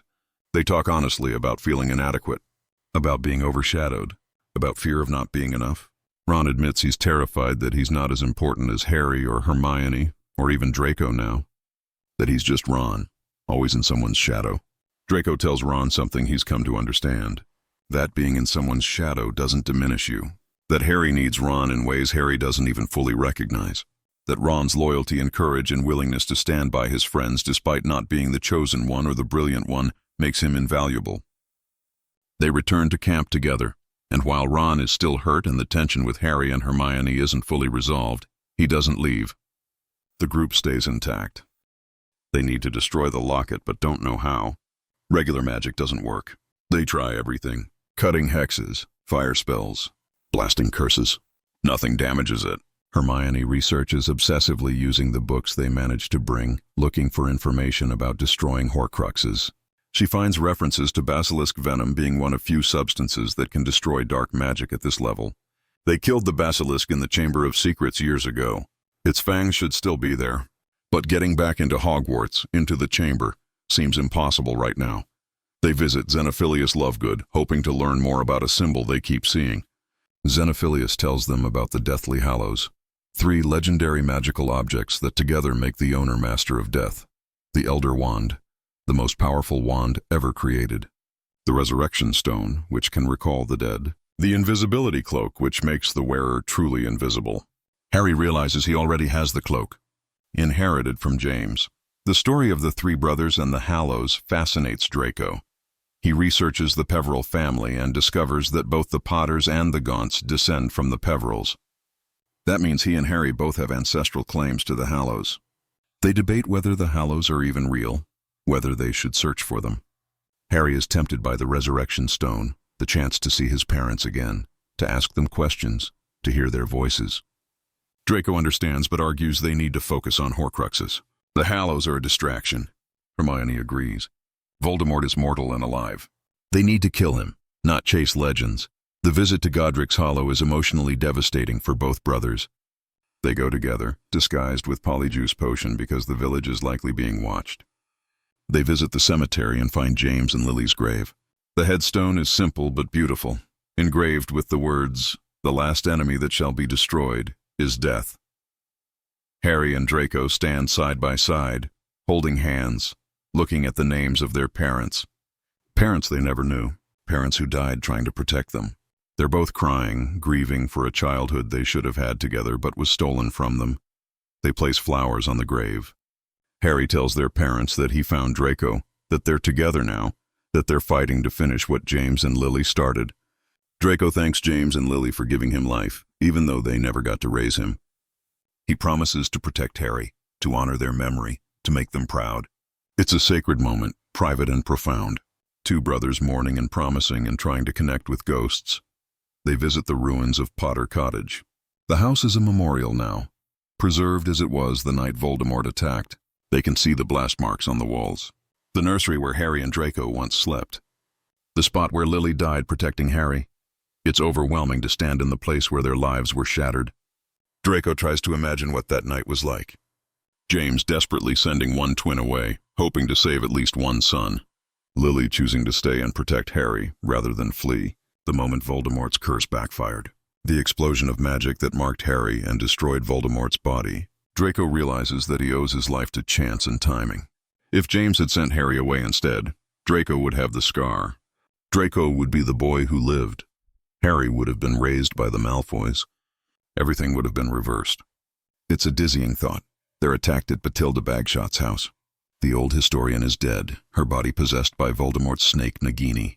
The snake is massive and vicious, and it attacks them without warning. Harry and Draco fight together, but the battle is desperate and chaotic. Draco saves Harry from being bitten by using a severing charm he learned from Snape years ago. The blade of magical energy cuts deep into Nagini but doesn't kill her. Harry's wand is shattered in the fight, broken by a curse. They barely escape, disapparating back to their camp with Harry injured and his wand destroyed. Losing his wand is devastating for Harry. A wizard's wand is an extension of themselves. His was Phoenix Feather, connected to Fawkes, brother to Voldemort's wand. It had been with him through everything. Now it's gone. Hermione tries to heal it but can't. The damage is too severe. Harry has to use Hermione's wand or spare wands they've collected, but nothing feels right. Every spell is harder, less natural. Draco offers his wand to Harry, saying that brothers should share everything. Harry is touched but refuses. Draco needs his wand. They're both going to need every advantage they can get. They're eventually captured by Snatchers. The group is caught when Hermione's protective enchantments fail because she's exhausted and spreading herself too thin, maintaining complex magic constantly. They're ambushed in a forest by Scabior's group of bounty hunters. Harry's face is swollen from a stinging hex Hermione cast to disguise him at the last second, but the Snatchers recognize his scar beneath the swelling. They also recognize Draco, though he tries to hide. Scabior is gleeful. He's caught both Potter twins. The bounty on them is astronomical. He'll be rich and favored by the Death Eaters. They're taken to Malfoy Manor. For Draco, returning to his childhood home as a prisoner is surreal and horrifying. This is where he grew up, where he learned to walk and speak and perform magic. Now it's Voldemort's headquarters. Death Eaters occupy every room. The beautiful manor has become a place of torture and death. The drawing room where he used to have lessons is now where prisoners are interrogated. The basement where he used to explore is now a dungeon. Everything pure and beautiful about his childhood home has been corrupted. They're thrown into the drawing room. Bellatrix Lestrange is there, more manic and dangerous than ever. Lucius is there, gaunt and bitter from his time in Azkaban. Narcissa is there, looking pale and frightened. When Bellatrix sees Draco, her face contorts with rage and mad glee. She's been waiting for this moment, she says. The chance to punish the little blood traitor, to make an example of him so that every other pure-blood child knows what happens when you betray the Dark Lord. She's going to torture him slowly, creatively, until he begs for death. Bellatrix uses the Cruciatus curse on Draco. The pain is beyond anything he's ever experienced. Beyond anything he imagined was possible. Every nerve ending is on fire. His bones feel like they're shattering and reforming repeatedly. He screams until his voice breaks. He tries to hold on to some fragment of dignity or defiance, but the curse strips away everything except agony. From the cellar where Harry, Ron, and Hermione are locked, Harry can hear his brother's screams. He goes wild, throwing himself against the door, trying to break through, shouting Draco's name. Ron has to physically restrain him to keep Harry from hurting himself.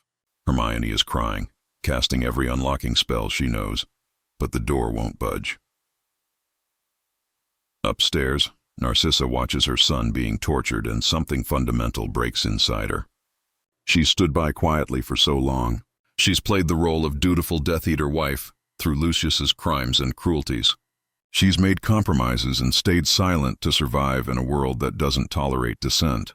But watching Bellatrix torture Draco, watching her own sister destroy the boy Narcissa raised from infancy, is too much. She can't do it anymore. She can't watch her son suffer. Blood and family and survival instinct override everything else. She raises her wand and attacks Bellatrix. The room erupts in chaos. Narcissa and Bellatrix duel viciously, sister against sister.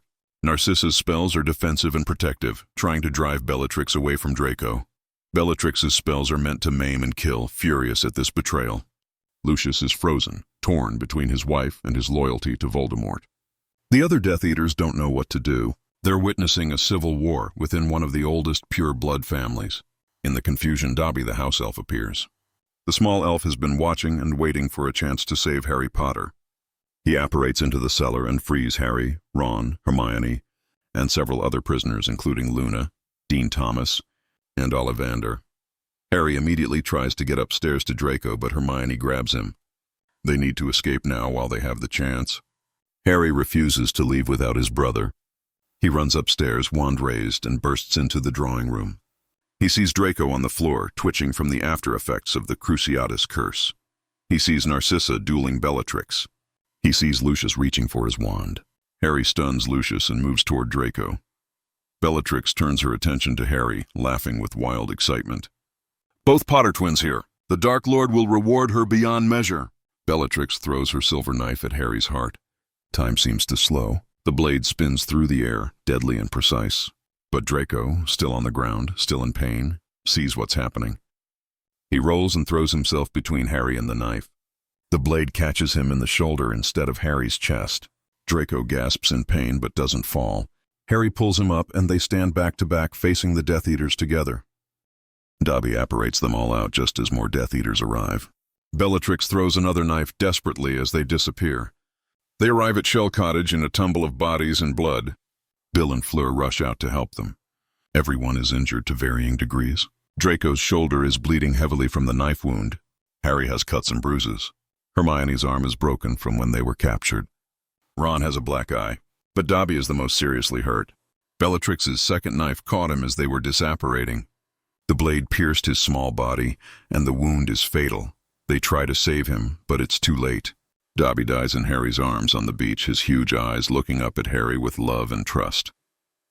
He says that Harry Potter and his brother are great wizards, that he's happy to die for them, that he's free. Harry is devastated. Another friend dead because of him, because they were trying to save him. Draco, despite his own pain, helps Harry dig Dobby's grave.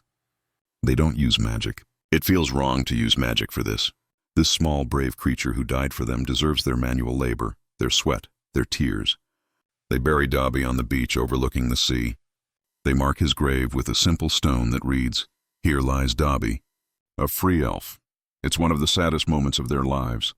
Another reminder of the cost of this war. At Shell Cottage, they recover slowly. Fleur tends to their injuries with practiced care. Bill provides security and helps them plan their next move. Ollivander, the wandmaker they rescued from Malfoy Manor, is weak and traumatized from months of imprisonment, but grateful to be free. He tells Harry about the Elder Wand, the most powerful wand in existence. Voldemort is searching for it, believing it will make him invincible. Ollivander explains wand lore, the complex rules governing wand ownership and allegiance. Harry starts to understand that Voldemort is making mistakes in his quest for power, mistakes that might be exploited. Griphook, the goblin they also rescued, knows about the Lestrange vault at Gringotts. He tells them that's where Bellatrix keeps her most precious treasures. Harry and Hermione suspect one of those treasures is a Horcrux, the cup of Helga Hufflepuff. They need to break into Gringotts, into one of the most secure vaults in the wizarding world, and steal it. It's an insane plan, but they're committed. Draco helps them refine the strategy. He knows Death Eater protocols, security measures, how old pure-blood families think. He suggests using Polyjuice Potion to impersonate Bellatrix. It's risky and requires brewing a complex potion, but it's their best shot. The Gringotts break-in is spectacular and terrifying. Hermione takes Polyjuice Potion to become Bellatrix. Ron is disguised as a foreigner. Harry and Draco hide under the invisibility cloak together, pressed close in the limited space. Griphook guides them through the bank, past suspicious goblins and tightening security. They make it to the vault, but when they retrieve the cup, the alarm is triggered. The vault multiplies everything they touch, burying them in burning hot treasure. They're trapped with no way out until Harry realizes the dragon chained in the deepest part of Gringotts can be their escape. They free the dragon, a massive Ukrainian iron belly that's been abused and tortured by the goblins for years. The dragon breaks free in an explosion of rage and fire. They climb onto its back as it crashes through Gringotts, destroying everything in its path. They burst out of the bank into daylight, riding a dragon across London, pursued by curses and shocked screams from below. The dragon flies until it's exhausted, finally landing in a lake miles from the city. They slide off its back, soaked and freezing but alive. They have the Hufflepuff Cup, another Horcrux secured. They're running out of time and options, but they're making progress. Harry starts having visions of Voldemort through their connection. The Dark Lord has realized they're hunting Horcruxes. He's checking on the remaining ones, making sure they're safe. Harry sees Voldemort at Hogwarts, confirming that the diadem of Ravenclaw is hidden there. He sees Voldemort with Nagini, the snake never leaving his side because she's the last Horcrux besides Harry himself. And he sees Voldemort's rage and fear. The Dark Lord is beginning to understand that he's vulnerable, that his immortality is being systematically dismantled. It makes him more dangerous, more desperate, more likely to strike out blindly. They know they need to return to Hogwarts. The diadem is there, hidden somewhere in the castle. And Hogwarts is where the final battle will happen. Everyone knows it. Voldemort will come for Harry. The Death Eaters will attack. The Order will defend. Students will fight. It's inevitable. They apparate to Hogsmeade, setting off the caterwauling charm that alerts Death Eaters to their presence. They're immediately pursued. They run through the dark streets, dodging curses until they reach a familiar pub. Aberforth Dumbledore, Albus's brother, gives them sanctuary, despite his bitterness about Albus's death and the situation at Hogwarts. Aberforth helps them get into the castle through a secret passage. The portrait of Ariana Dumbledore becomes a doorway, and they climb through into the Room of Requirement. Neville Longbottom is on the other side, looking like he's been through hell. He's covered in bruises and cuts, his face gaunt from stress and insufficient food. Hogwarts under Snape's headmastership and the Carrows' teaching has been brutal. Students are tortured for minor infractions. Muggleborns have been expelled. The DA has been actively resisting, and the Carrows have been punishing them viciously. The reunion in the Room of Requirement is emotional. The DA members who've been holding out at Hogwarts crowd around Harry, Draco, Ron, and Hermione. Luna hugs them both. Ginny kisses Harry with desperate relief, having thought she might never see him again. Seamus and Dean clap Draco on the back, accepting him fully now as one of them. Neville tells them about the resistance, about students refusing to follow unjust rules, about protecting younger students from the Carrows.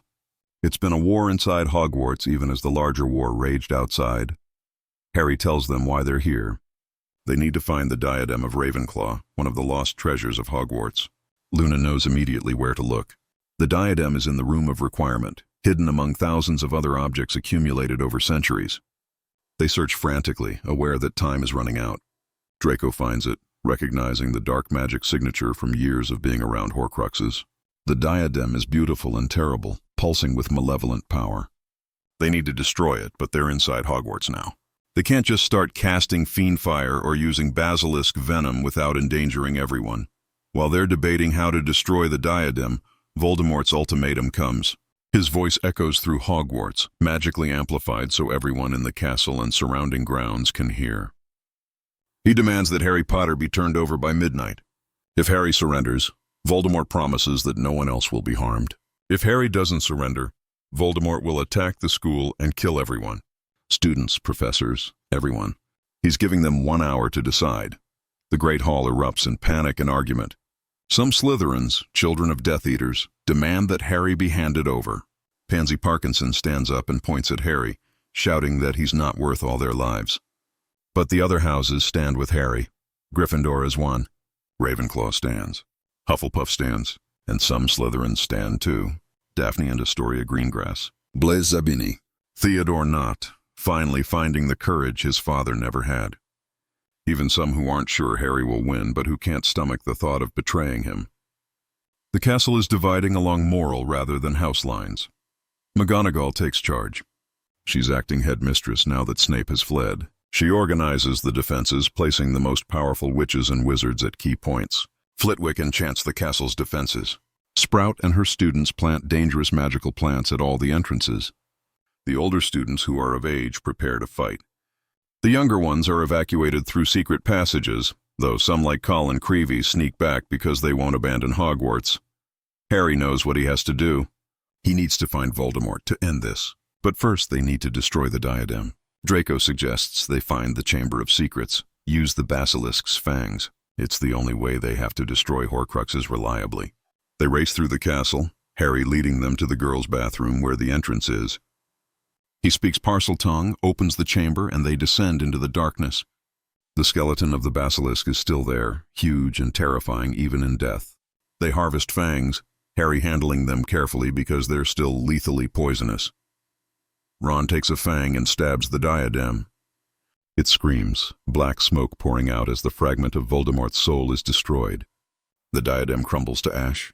Another Horcrux down. They're so close now. Only Nagini remains and the piece in Harry himself. Harry feels the weight of what's coming. He knows he's going to have to face Voldemort soon. He knows the theory about how he might survive, but it's not a guarantee. He might actually die tonight. Before they can leave the chamber, Harry tells Draco to find Ron and Hermione if things go wrong. To stay safe, to live. Draco refuses. He's not leaving Harry's side. They're brothers, and they face this together or not at all. They argue briefly, but there's no time. The battle has started. They can hear explosions and screams from above. They run back up to the castle and into chaos. The protective enchantments around Hogwarts have failed. Death Eaters pour through the boundaries. Giants smash through walls. Acromantulas from the Forbidden Forest swarm the grounds. Dementors glide over the castle, spreading despair. The battle is massive and brutal. Students and professors fight desperately.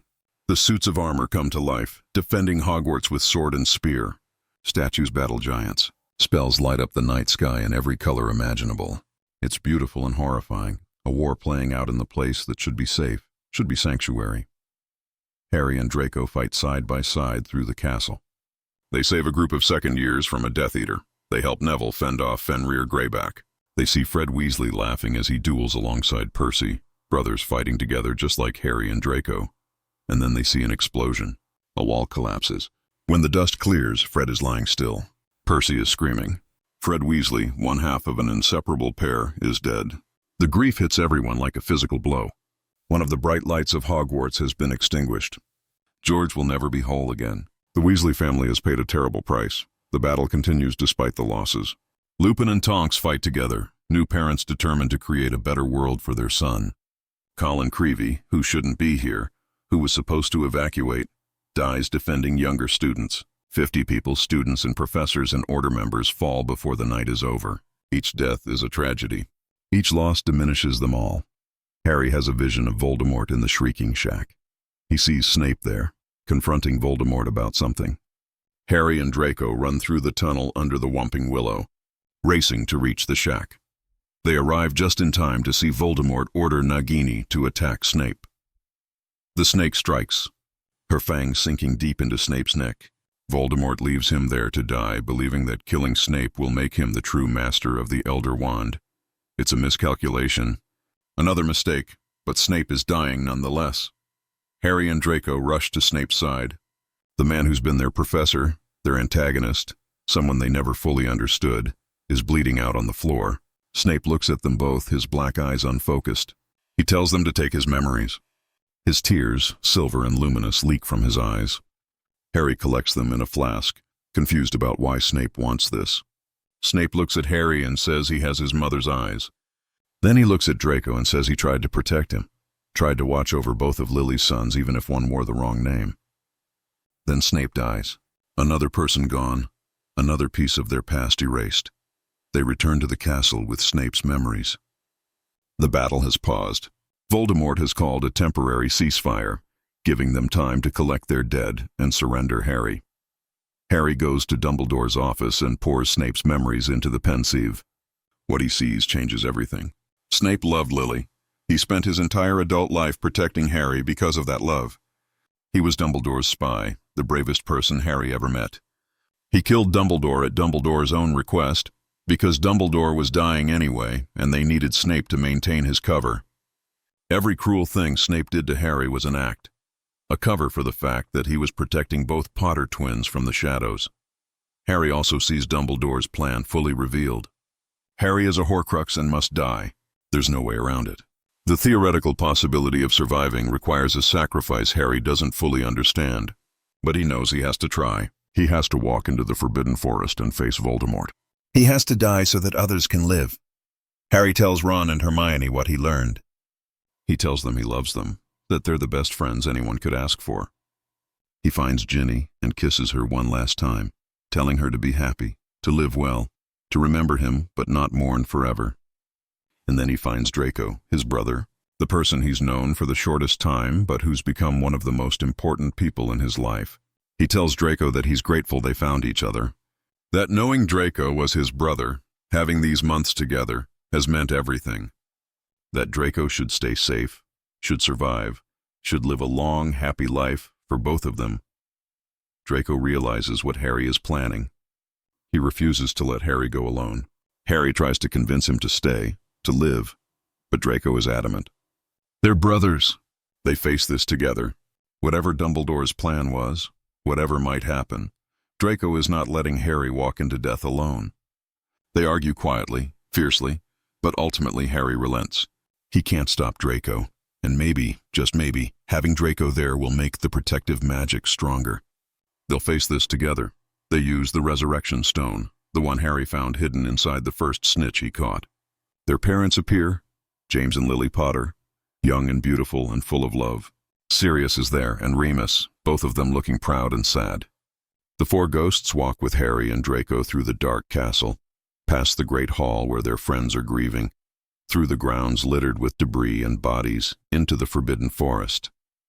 James tells them they're both so brave that he's proud of the men they've become. Lily tells them she loves them, that she's sorry she couldn't be there to raise them, that they've done so well despite everything. Sirius tells them to give Voldemort hell. Remus tells them that they're not alone, that everyone they love is with them. They reach the clearing where Voldemort waits. The Death Eaters surround him, dozens of dark figures in masks and robes. Voldemort is shocked and pleased to see both Potter twins. He laughs, that high, cold sound that has haunted their nightmares. He says how perfect this is. Both of James Potter's sons here to die, the prophesied child and his blood traitor brother. Tonight, Voldemort will finally eliminate the last threats to his power. Voldemort raises his wand. He speaks the killing curse, putting all his power and hatred behind it. The green light erupts from his wand and hurtles toward Harry and Draco. In that split second, Harry and Draco instinctively grab each other's hands. They're terrified but together. Their magic, already connected by blood, already entwined through their shared experiences and growing bond, amplifies. The ancient protection in Harry's blood, placed there by Lily's sacrifice, mingles with Draco's desperate love for his brother, his absolute willingness to die to protect Harry. The combined magic creates a shield unlike anything Voldemort has ever encountered, layered and complex and powered by a force Voldemort has never understood. Love, not just one person's love, but the love of two brothers for each other, multiplied and strengthened by their twin bond. It's the same magic that saved Harry as a baby, but doubled, amplified, made nearly unstoppable. The killing curse hits the shield created by their joined hands and their combined will to protect each other. For a moment, everything is silent. Then the shield explodes outward in a blast of golden light. The curse rebounds, hitting Voldemort with a fraction of his own power. But more importantly, the Horcrux inside Harry is torn free. The fragment of Voldemort's soul that's been hiding in Harry's scar is destroyed by the combined force of brotherly love and sacrificial magic. Harry feels searing pain in his scar, worse than anything he's ever felt, like his head is splitting open. He screams. Draco holds on to him, refusing to let go even as magic tears through both of them. They fall together, hitting the ground hard, and everything goes black.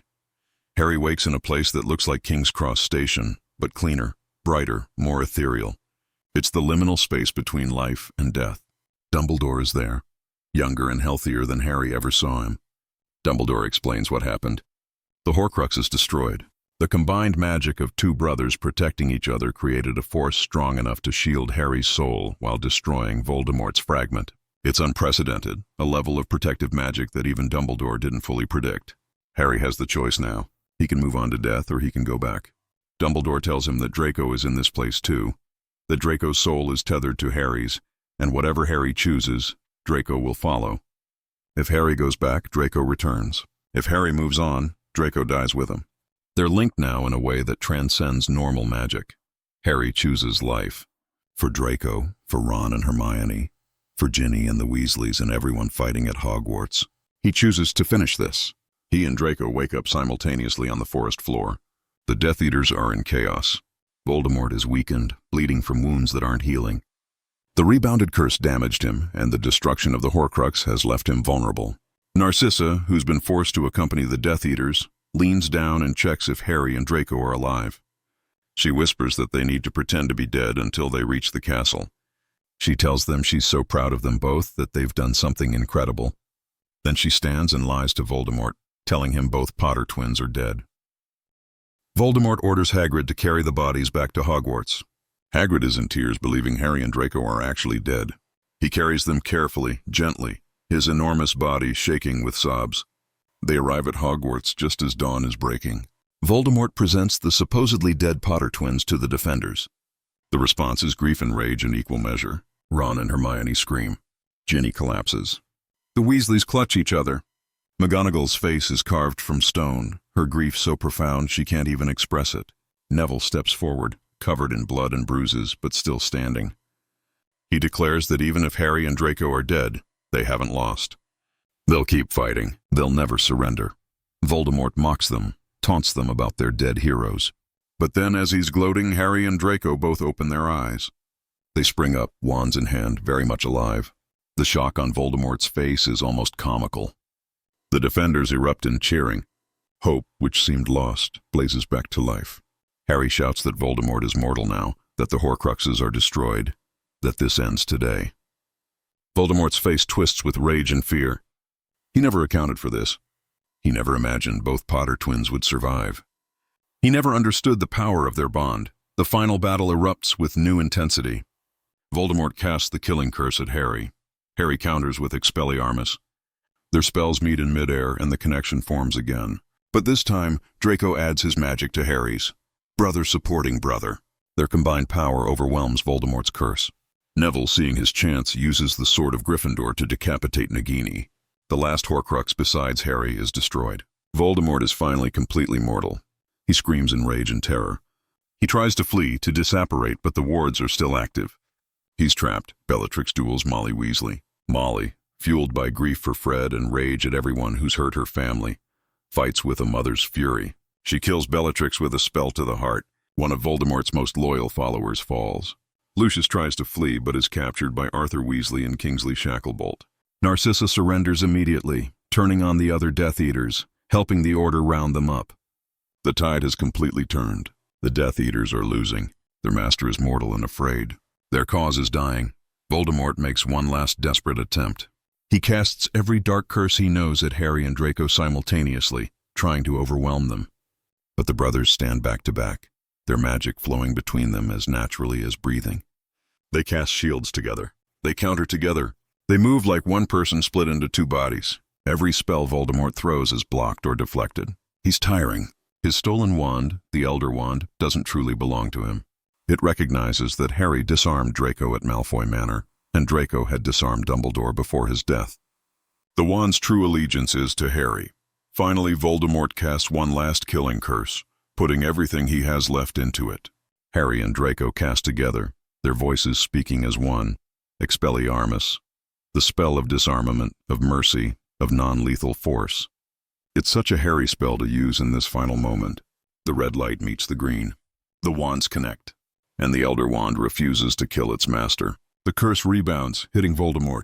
Tom Riddle, the boy who chose immortality over humanity, who split his soul and lost his ability to love, who became the darkest wizard of the age, falls. He's dead before he hits the ground. The Dark Lord is defeated. The war is over. The silence that follows is profound. Everyone is too shocked to celebrate at first. They just stand there, looking at Voldemort's body, hardly daring to believe it's real. Then someone cheers. Then someone else. Then the whole castle erupts in celebration. People are crying and laughing and hugging. The sun rises fully over Hogwarts, illuminating a castle battered but still standing. The war is over. Voldemort is dead. They won. Harry and Draco collapse into each other's arms, exhausted and overwhelmed. They're alive. Against all odds, they're both alive. Hermione and Ron reach them, creating a four-person hug that quickly expands to include Ginny, then the other Weasleys, then their friends. Everyone wants to touch them to confirm they're real. Luna hugs them both and says their auras are blazing like small suns. Neville, crying with relief, thanks them for never giving up. McGonagall approaches with tears streaming down her face and tells them that James and Lily would be so proud. The aftermath of the battle is bittersweet. They've won, but the cost is devastating. 50 people died defending Hogwarts. Fred, Lupin, Tonks, Colin Creevey, and dozens of others. The Great Hall becomes a place of mourning. The bodies are laid out with respect and dignity. Families come to collect their dead. George sits beside Fred's body, not speaking, just holding his twin's hand. Andromeda Tonks, who lost her daughter and son-in-law in one night, holds baby Teddy and cries silently. It's a reminder that victory always has a price. The trials of the Death Eaters happen over the following months. Lucius Malfoy is sentenced to life in Azkaban without possibility of parole. He's stripped of his wealth and titles. The Malfoy name, once synonymous with power and influence, is now infamous. Lucius spends his trial glaring at Draco with cold hatred, cursing him as a blood traitor and a disgrace. Draco sits through the trial with Harry at his side and refuses to look away. He testifies against Lucius, detailing years of abuse and indoctrination. It's cathartic and painful. He's publicly severing ties with the man who raised him but never really loved him. Narcissa's trial is different. Harry and Draco both testify on her behalf. They explain how she protected them, how she lied to Voldemort, how she fought Bellatrix to defend Draco. She saved their lives multiple times. Without her, they would have died at Malfoy Manor or in the Forbidden Forest. The Wizengamot recognizes her contributions to Voldemort's defeat. She's given a suspended sentence and placed under monitoring for 3 years. She's free to rebuild her life, though she'll never be fully trusted by the old pure-blood families again. She's fine with that. She has her son. Everything else is secondary. The question of Draco's legal name becomes important. His birth certificate says Draco Malfoy, but everyone knows the truth now. The Ministry offers to change his records to Draco Potter. Harry tells him the choice is entirely his. Draco thinks about it for a long time. He talks to Narcissa, to Sirius, to Harry. Finally, he decides on Draco Malfoy Potter. He explains that dropping Malfoy entirely would be erasing Narcissa's role in his life. She was his mother when it mattered most, when he was vulnerable and needed love. He won't dishonor that by pretending she doesn't exist, but he's also James and Lily's son. He's Harry's brother. He wants to honor that too, so he takes both names. It's hyphenated and a bit cumbersome, but it represents who he is. Someone shaped by 2 families, 2 paths, who chose to integrate both into something new. Hogwarts reopens for a special 8th year for students who missed their education during the war. Harry, Ron, Hermione, and Draco all attend. It's strange being back at school after everything they've experienced. They're not the same people who left. They've seen and done things that age them beyond their years. But being at Hogwarts is healing. It's a chance to be young again, even if only briefly. To have relatively normal experiences. Quidditch matches where the stakes are just house points. Study sessions where the worst that happens is a failed exam. Hogsmeade weekends where they can just be teenagers. Draco is officially sorted into Gryffindor for the 8th year. The Sorting Hat says it's where he should have been all along, now that he's not afraid to show his true self. He's given Gryffindor red and gold robes and it feels right. But he keeps his old Slytherin scarf, wearing it sometimes as a reminder of where he came from. He bridges the houses in a way no one else can, being both a Slytherin in spirit and a Gryffindor in action.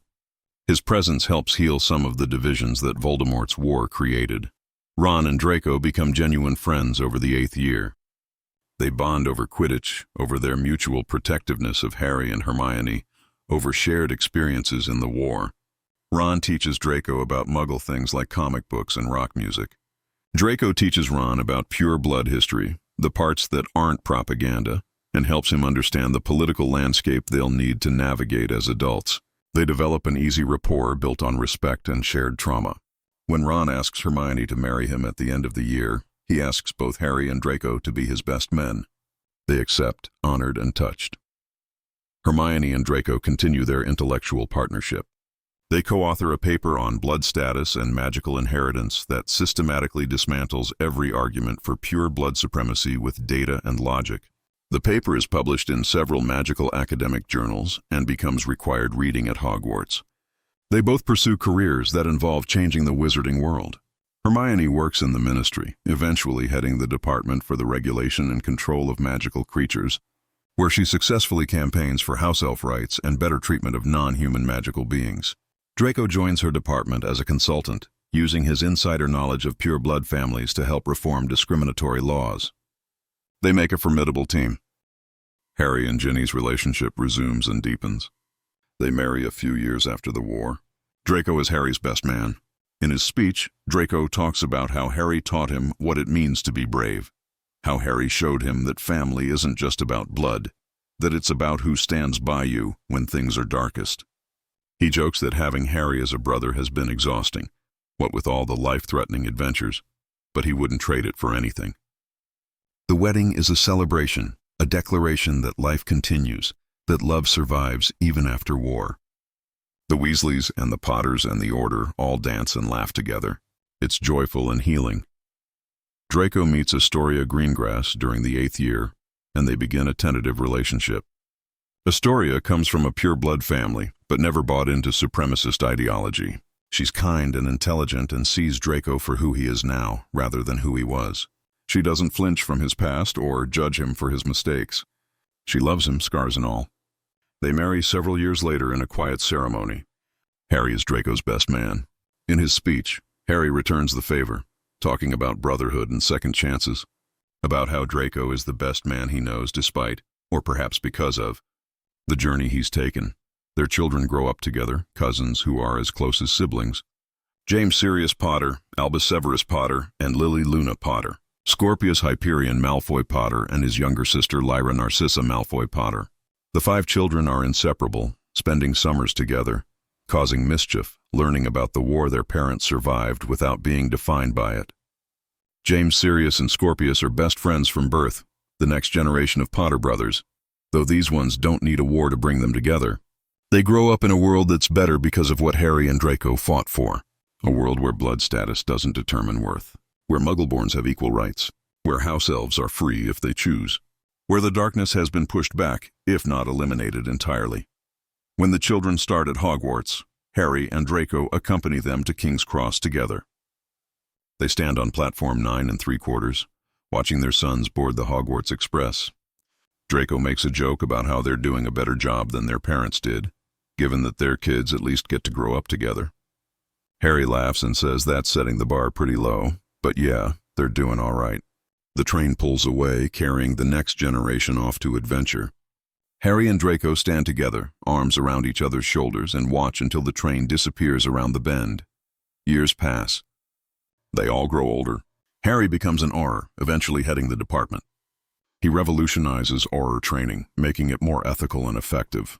He becomes known as one of the greatest Aurors of all time, not because of his defeat of Voldemort, but because of how he uses that fame to make lasting change. Draco works sometimes as an Auror, sometimes in the Ministry's Legal Reform Department, sometimes teaching defense against the dark arts at Hogwarts as a guest lecturer. He never stays in one place too long, always restless, always trying to do more to atone for his past. But he and Harry remain close through everything. Brothers by blood and choice. They have dinner together weekly, their families intermingling constantly. They vacation together, the Potter and Malfoy Potter clans descending on some beach or mountain and causing chaos. They support each other through difficulties. When Draco struggles with nightmares about his time as a Death Eater, Harry is there. When Harry is overwhelmed by the weight of being the chosen one, even years after the war, Draco is there. They've built a relationship based on trust and love and shared history. Narcissa lives to see her grandchildren, to see Draco build a good life. She spends her final years at peace, knowing that the boy she raised, regardless of whose blood he carried, became a good man. She tells Draco before she dies that taking him in was the best thing she ever did, that he was always meant to be her son, that she has no regrets. Draco holds her hand as she passes, grieving but grateful for the complicated, difficult, beautiful woman who chose to love him when she didn't have to. Sirius lives a long life, finally free after so many years in Azkaban and on the run. He spoils Harry and Draco's children mercilessly, teaching them pranks and mischief, being the fun godfather their parents only got briefly. He writes a book about the Marauders that becomes a bestseller.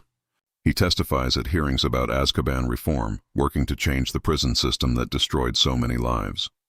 He dies peacefully in his sleep at age 76. surrounded by family, finally at rest. Harry and Draco sometimes visit Godric's Hollow together, standing at their parents' graves. The statue has been updated. It still shows James and Lily Potter, but now they're holding two babies, twins. The plaque reads, James and Lily Potter, who gave their lives to protect their sons, and whose love echoes through generations. May their sacrifice never be forgotten. Flowers are always fresh on the grave, left by wizards and witches who remember what the Potters died for. When Harry and Draco are old men, gray-haired and weathered, they sit in the garden at Harry's home. Ginny brings them tea. Astoria joins them, and they talk about their grandchildren, about the world that's continuing to improve, about how far they've come.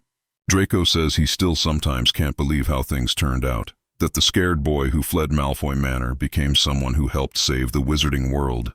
Harry says he's grateful every day that Draco found the courage to leave, that they found each other, that out of all the darkness and pain, he got a brother. The best brother he could have asked for. They talk about their parents, about James and Lily, about what those two young people would think seeing their sons now, old and happy and surrounded by family. Draco likes to think James and Lily would be proud, that despite everything going wrong that Halloween night, despite the separation and pain, their sons found each other and built something good. Harry agrees. He says they honored their parents' memory by living well, by choosing love over hate, by being better than the darkness that tried to destroy them. As the sun sets over the garden, painting everything gold and amber, Harry and Draco sit in comfortable silence. Two brothers who were separated by war and lies but brought together by fate and choice. They survived a war. They helped build a better world. They raised good children who are raising good children. They've lived full, meaningful lives, and they've done it together, supporting each other through everything. The Potter twins, the boy who lived and the boy who chose. Together, they proved that love is more powerful than any dark magic, that family can be found and built, not just inherited, that people can change, can choose to be better, can overcome even the darkest childhoods to become forces for good. Their story becomes legend, told to young witches and wizards as inspiration. The story of two brothers who saved the world, not because they were the most powerful or the most skilled, but because they loved each other and refused to give up. Because they understood what Voldemort never could. That connection, that brotherhood, that love, is the most powerful magic of all. And that magic doesn't end when the war does.